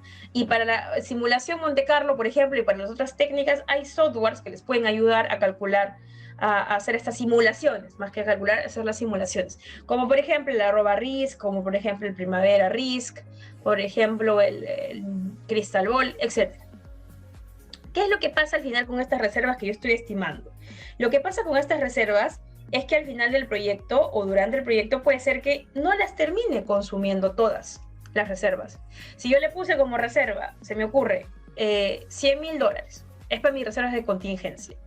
Pero a medida que fui avanzando en el proyecto, no las utilicé, las 100.000 no fue necesario utilizarlas. Entonces, si no fue necesario utilizarlas, las 100.000, y solamente consumí 80.000 o 60.000, esos 40.000 restantes de los 100.000 me queda, o es lo que me ha sobrado, ¿no? O sea, es lo que me ha sobrado, y al final, eso que me sobró, que lo puse como reserva y que me sobró, entra directamente como ganancia. ¿Por qué? Porque no las he consumido, ¿ya? En un costo que había previsto consumir, pero no lo consumí, entonces es una ganancia para la empresa, para el proyecto, ¿ok? Por lo tanto, esas reservas para contingencias puede ser que las utilice o puede ser que no. Puede ser que se eliminen, puede ser que aparezcan otros riesgos y que les disponga ese dinero a esos riesgos. Puede ser que al final esos riesgos nunca aparezcan, entonces se elimina o se reduce, ¿no? Al final eso lo voy a saber cuando acabe el proyecto, ¿ok? Cuando acabe el proyecto. Y hay otro tipo de reservas cuando hablamos de riesgos, son las reservas de gestión, o también conocidas como reservas administrativas. Y esas reservas para contingencias, las reservas de gestión son en este caso para riesgos desconocidos, desconocidos. Es decir, que desconozco cuáles son, que no los puedo poner en una lista como las reservas de contingencia y que desconozco en qué momento van a suceder. ¿Ok? Lo que pasa con las reservas de contingencia y de gestión es que sí hay diferencias muy marcadas. Yo las de contingencia, las de contingencia sí van o sí las puedo poner, las debería de colocar dentro de mi línea base. O sea, en mi línea base de costos sí deben ir estas reservas de contingencia, porque las estoy identificando y les puedo poner un costo y un tiempo. Sin embargo, las que no puedo poner en mi línea base de costos, ¿no? Las que no las puedo colocar son las de gestión. ¿Por qué? Porque las de gestión no las conozco y tampoco sé cuándo van a suceder. O sea, si bien es cierto, ambas no desconozco cuándo van a suceder, pero las reservas de gestión es peor porque ni siquiera las puedo detallar, ni siquiera las puedo enlistar, no las conozco. Simplemente lo que tengo que hacer ahí o lo que tiene que hacer el director del proyecto es estimar un costo, ¿no? Estimar un costo, estimar un monto para esta reserva de gestión, para estos riesgos desconocidos, ¿ya? Entonces, otra de las consideraciones, mi línea base, la línea base de costos, para nosotros se va a guardar y está relacionado a mi presupuesto meta. Entonces, yo guardo mi presupuesto meta y quiere decir que en mi presupuesto meta, que luego cuando lo guardo y me lo aprueba el director de proyecto, me lo aprueba el gerente, me lo aprueba el gerente general, ¿no? Quien se lo apruebe en sus organizaciones. Cuando se aprueba ese presupuesto meta, se guarda una línea base. Y esa línea base me va a servir, miren, para los cálculos del valor ganado y va a contener mis reservas de contingencia. La reserva de gestión no va a estar dentro de los cálculos del valor ganado ni dentro del presupuesto meta. La reserva de gestión está fuera, ¿ya? Pero si yo en la línea base le sumo esta reserva de gestión, ¿ya? Y obviamente también pues la utilidad o el margen me tiene que dar como resultado el costo total del proyecto. Esa es la diferencia. Acá nada más para repasar que recuerden que el presupuesto meta tiene un costo directo, tiene un indirecto, comprendido por el gasto general, la utilidad, otros, y eso me da como resultado la venta total. Para el presupuesto meta, y para que me entiendan esto de las reservas, les voy a mostrar un gráfico a continuación, pero sin antes pasarme por la definición de costo, que también es necesario que ustedes lo repasen. Aunque ya lo habíamos definido, el costo es el valor monetario de estos consumos de factores para la realización de una actividad económica. Según, este es otro documento de la AACE, se llama Skill and Knowledge. Según este documento de la AACE, la palabra costo es tan común utilizado y generalmente relacionado con un valor monetario, ¿ya? Pero, además del valor monetario, no solamente es el valor monetario como tal, sino es que es el valor monetario de una actividad o también de un activo. La AACE dice que si solamente lo definimos como el valor monetario o el valor de una actividad y no mencionamos la palabra activo, estaría perdiendo su verdadero significado de acuerdo a la importancia con la ingeniería de costos. ¿Okay? Entonces, según la AACE, los recursos que podemos consumir en un proyecto o utilizar en un proyecto se pueden categorizar como recursos de tipo material, trabajo, que puede ser mano de obra y equipos, y otros. Dentro de estos otros estarían pues los administrativos, los costos administrativos, los subcontratos, los servicios, etc. ¿Ya? La AAC también tiene una clasificación bastante interesante con respecto a los costos, que es que estos costos, los componentes de los costos de construcción, se dividen en directos e indirectos. Los directos, estoy segura que ustedes los deben de conocer, son pues el mano de obra, materiales, equipos, subcontratos. Son los mismos que hemos detallado al inicio en base a estos rubros, ¿no? Pero ¿qué pasa con los indirectos? Aquí en los indirectos ya hay una diferencia. Los indirectos están comprendidos por los taxes, los impuestos. ¿Ya? En el caso de Perú es el IGB, o el Impuesto General a las Rentas. Voy a pasarme aquí a los riesgos, que puede ser un profit, o puede ser una ganancia, o una contingencia, ¿sí? La misma contingencia de que hemos hablado. Y los otros dos, que los quiero tocar de repente aparte, porque en realidad si ustedes, si relacionamos estos dos, el General Condition y el Overhead, ambos, bueno, General Condition son condiciones generales, ¿no? Y el overhead, si ustedes buscan, el overhead es los gastos generales. Y en realidad, tanto el general condition como el overhead, ambos son gastos generales. Pero hay una diferencia y la AAC la separa, ¿no? Dice, el general condition es el de tu obra, el de tu proyecto, son los gastos generales de tu proyecto. Pero el overhead son los gastos generales, pero de la operación, producto de la operación, es decir, producto de la propio de la empresa constructora que repercute o que lo cobro para el proyecto. Por ejemplo, un overhead o el overhead como es producto de la operación podría ser el costo de la oficina principal. El costo de la, ¿cómo le llaman? El costo, bueno, sí, ¿no? Como costo de la oficina principal, ¿no? Hay un costo que, obviamente, la oficina no solamente es que se sustenta de qué va a vivir la oficina. La oficina vive de los proyectos, ¿no? De un margen, de un porcentaje que se cobra cuando yo licito, ¿no? Que es de acuerdo al monto del proyecto, obviamente, ¿no? Va para mí, para mis gastos de la operación, de mi oficina principal. Entonces, a eso se refiere el overhead. Otro ejemplo de overhead o de gasto general de la operación es cuando tengo una condición especial o cuando tengo un gasto especial o específico para el proyecto, que está fuera de los gastos generales del proyecto, ¿no? Eso también es un gasto general para ese proyecto, ¿ya? Pero que lo ve específicamente, digamos así, es especial o específico y lo ve directamente la oficina principal, podríamos decir. Está fuera, digamos, de los lineamientos de los gastos generales directos. Entonces, la AACE separa, sí, estos dos gastos generales. Uno, repito, el general condition es como los gastos generales que nosotros conocemos, los del proyecto, y el overhead, que son los gastos generales de la operación. Así separa la AAC y otros son los impuestos, ¿no? Que nosotros siempre los separamos, tanto en costo como en venta, por un tema de facilidad y que en realidad ahí no repercute en nada. ¿Ya? Entonces, antes de pasar a la estructura de control de costos, que eso ya vamos a acabar, y luego vamos a pasar a qué es control estratégico y gestión para los proyectos, les voy a mostrar rápidamente para poder consolidar la diferencia entre estas reservas de contingencia, de gestión y este presupuesto meta y la línea base. De hecho, ustedes tienen en el material que les he pasado, tienen una carpetita donde dice planificación de costos del proyecto y tienen un presupuesto venta, tienen un presupuesto meta para que lo revisen, no lo vamos a tocar aquí en el curso porque este es solamente de RO y también tienen un registro de riesgos también para que lo puedan revisar, ¿ya? Básicamente aquí lo que quiero mostrar para que aquellos de repente que no tienen claro esta parte o que necesitan repasar o asimilar de una mejor manera lo que he mencionado, ya, ahora sí. Yo creo que este gráfico explica de mejor manera tanto en la línea base, la reserva de gestión y de contingencia. A ver, tengo mi proyecto que se va a desarrollar en 5 meses. Lo puedo desplegar como una curva S, obviamente, ¿no? Recuerden que esto es para el meta, ¿ah? Entonces, este es mi proyecto que lo voy a ejecutar en 5 meses. Entonces, cuando digo,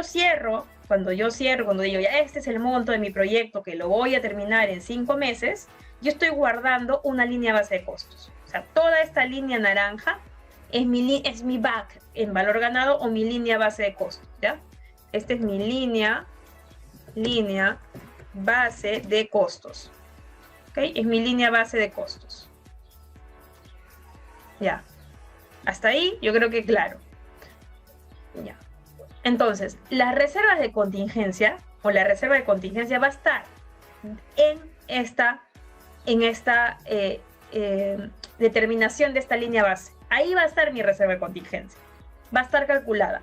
¿Cómo lo veo? Aquí está. Ustedes pueden ver, esta línea base de 265.000 está comprendida por un costo directo, un gasto general y una reserva de contingencia. Y ahí está. 265 es mi línea base de costos, ¿ven? Entonces, ahí está mi reserva de contingencia. Y si ustedes le pican aquí, dice contingencia de 16. Si yo voy a contingencia, aquí hay un análisis bastante simple de identificación de riesgos, de priorización, de análisis cuantitativo. Ella le he puesto un monto de respuesta a los riesgos y de un plan, ¿no? Y si ustedes van a las otras pestañas, RR, registro de riesgos, están registrados aquí los riesgos con una fecha, con un responsable, son amenazas, con una probabilidad, con un impacto, y estas están extraídas o analizadas a partir de una matriz. Este es M, es matriz, P, probabilidad por impacto, ¿ya? Que se ha definido. Entonces, en este caso, lo que estamos evaluando, no hay oportunidades, no se han definido oportunidades, solo hay amenazas. ¿Ok? Entonces sale todo este análisis. Ya.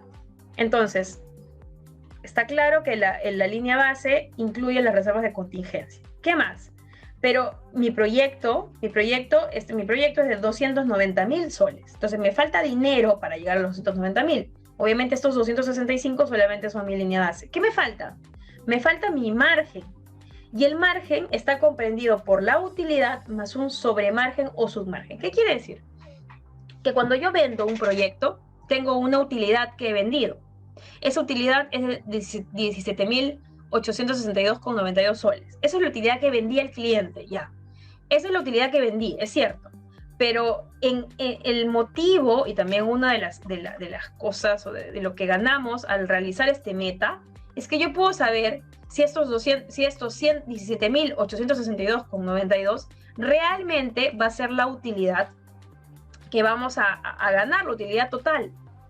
O de repente voy a perder, o de repente voy a ganar más dinero. Entonces, ese es uno también de los motivos del presupuesto meta y lo relacionamos con el RO meta, donde ahí lo revalidamos este monto. Entonces, si nosotros vemos aquí, le voy a darle un inmovilizado, lo vemos aquí, esta es la utilidad, que es lo mínimo que espera la empresa constructora, pero además yo le asigno una reserva de gestión para esos riesgos desconocidos, que como pueden ver es un monto que está simplemente aquí colocado, porque esto lo coloca el director de proyecto, ¿ya? Porque es para desconocidos. Yo no sé qué va a pasar en mi proyecto, ni cuándo va a pasar, pero sé que algo sucederá. Y para eso le asigno una reserva de gestión. Entonces, después que le asigne esa reserva de gestión, le resto al monto total del proyecto, que es 290.000 a la venta, y el saldo, lo que me queda, la diferencia, lo que me queda es margen. ¿Ya? Es margen, es un sobremargen positivo o un submargen negativo. ¿Cuándo es un submargen? Cuando un submargen es, por ejemplo, yo le pongo acá 8, ¿ven? Quiere decir que hay una pérdida. ¿Y esa pérdida a dónde va a afectar? Afecta a la utilidad. ¿Ya? En este caso, como es 4.000, de la 4.000, hay una ganancia, ¿no? ¿De cuánto? De 2.991. Esos 2.991 es una ganancia para la empresa.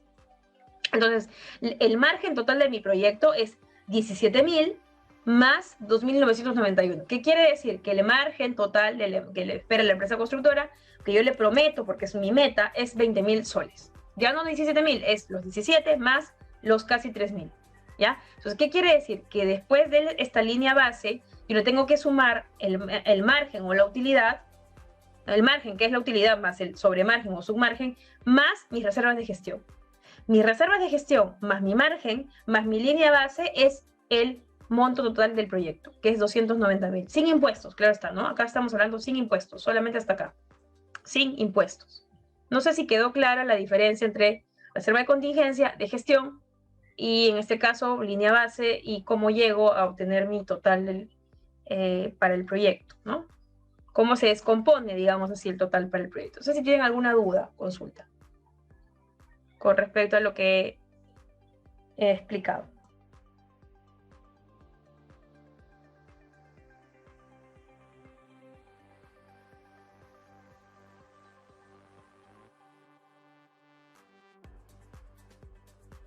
¿Está todo claro entonces?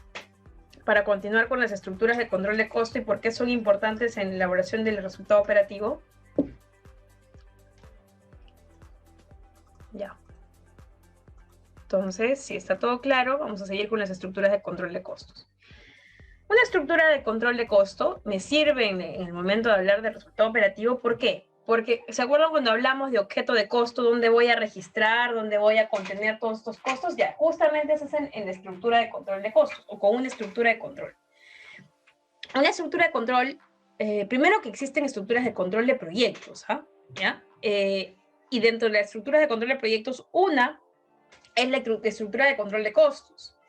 Esta estructura de control de costos es más conocida como, a nivel de descomposición, ¿ya? A nivel de descomposición, puede también llamarse una CBS. CBS significa Cost Breakdown Structure, es decir, estructura de descomposición de costos. Así como existe la WBS, también puede existir una CBS, que es como yo estructuro mis costos. Entonces, ya, eso a grandes rasgos, ¿ok?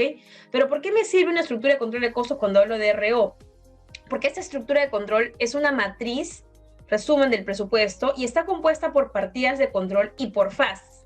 A ver, nosotros le vamos a llamar y vamos a ver los diferentes ejemplos, tanto con partidas de control como con fases y subfases, ¿ya? Esa es la manera como vamos a trabajar nosotros en el curso. Pero ustedes en sus proyectos puede ser que utilicen otros términos, no lo sé, puede ser que le llamen de otra manera. Simplemente para mí, una estructura de control de costos lo que me ayuda es a acumular costos, asignar costos, imputar y luego poder controlar y trabajar con estos costos a lo largo del proyecto, desde la planificación hasta el seguimiento y control y hasta su cierre, ¿ya? Para eso me ayudan esas estructuras de control de costos. Entonces, para nosotros en el curso vamos a trabajar tanto con partidas de control como que con fases y subfases. A ver, en realidad pueden trabajar con cualquiera.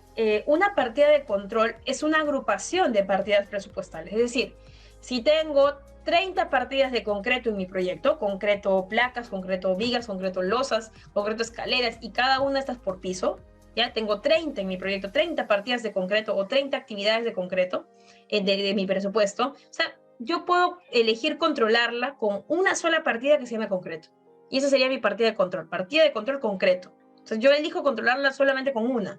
Y esa es mi partida de control. Estoy agrupando, estoy acumulando varias partidas similares, que puede ser que tengan la misma unidad, que puede ser que las controle juntas. Entonces, esa partida de control se llama concreto. Y es por metro cúbico. Y ya no necesito controlar con 30, ya solamente voy a controlar con una, que se llama concreto.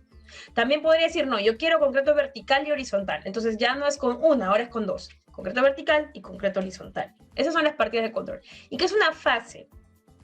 Esta fase también puede ser que ustedes la vean, como en el ejemplo que les he proporcionado en el RO, también puede ser que ustedes vean estas fases como especies de agrupaciones de partidas y subfases como agrupaciones pero más pequeñas dentro de esas partidas, ¿ya? También puede ser que encuentren así fases y subfases, ¿ya? Pero en este caso, para esta definición, a lo que le vamos a llamar fases es a la división de cómo se va a ejecutar la obra, ¿no? Y esta división de cómo se va a ejecutar la obra, por lo general puede tener un criterio de ubicación, de uso o de especialidad, ¿no? Entonces, cuando ustedes encuentren fases, por ejemplo, fase de concreto, fase de encofrado, eso está más ligado a la especialidad.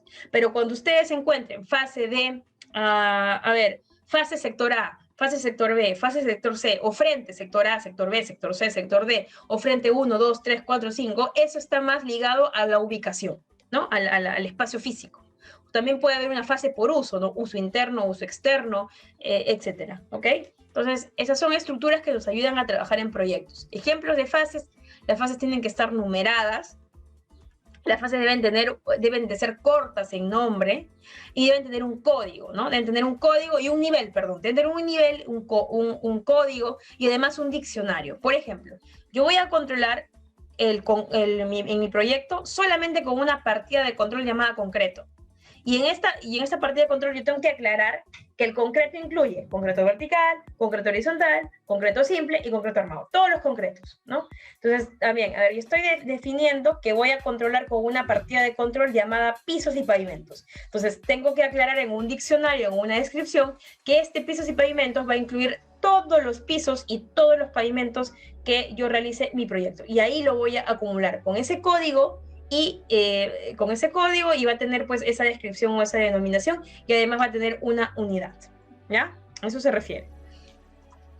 Ahora, para estas estructuras de control de costos y de proyecto en general se diseñan.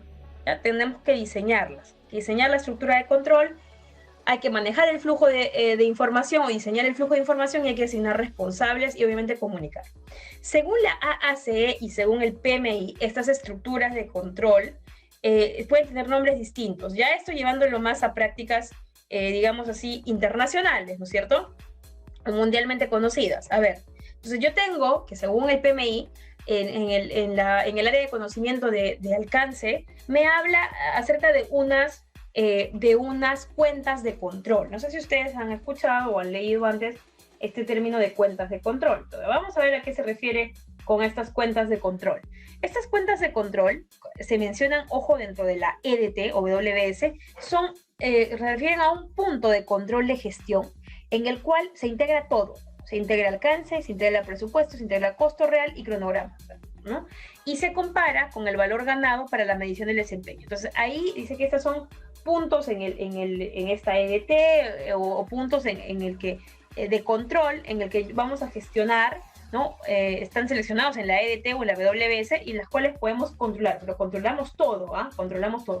Por lo tanto, estas cuentas van a tener un código, pues, ¿no? Un código, y aquí es donde vamos a poder hacer este control. Cada cuenta de control puede incluir uno o más paquetes de trabajo. El término paquetes de trabajo es de la EDT, ¿ya? Entonces, nosotros podemos seleccionar dónde controlar. Y recuerden, que cuando hablamos de cuenta de control, según el PMI, hablamos de con esta cuenta de control controlamos todo: alcance, costo, cronograma, presupuesto, ¿ya? Eso según el PMI. Entonces, estas son las cuentas de control, miren. La suma de todas las cuentas de control me da la línea base de costos, ¿ya? ¿Qué más? Según la AACE, bueno, aquí no está, pero según la AACE, les voy a comentar un poquito. Según la AACE, nosotros podemos controlar con algo llamado código de cuenta, ¿ya? Y estos códigos de cuenta, ¿qué es lo interesante de los códigos de cuenta? Que los códigos de cuenta tienen una estructura y tienen una codificación más compleja, ¿ya? Es mucho más elaborado, mejor elaborado su estructura. Por lo general, esto lo utilizan los owners o los clientes en proyectos generalmente de tipo EPC, de tipo EPCM. EPC significa Ingeniería, Procura y Construcción. EPCM, Ingeniería, Procura, Construcción y Management, o sea, y gestión.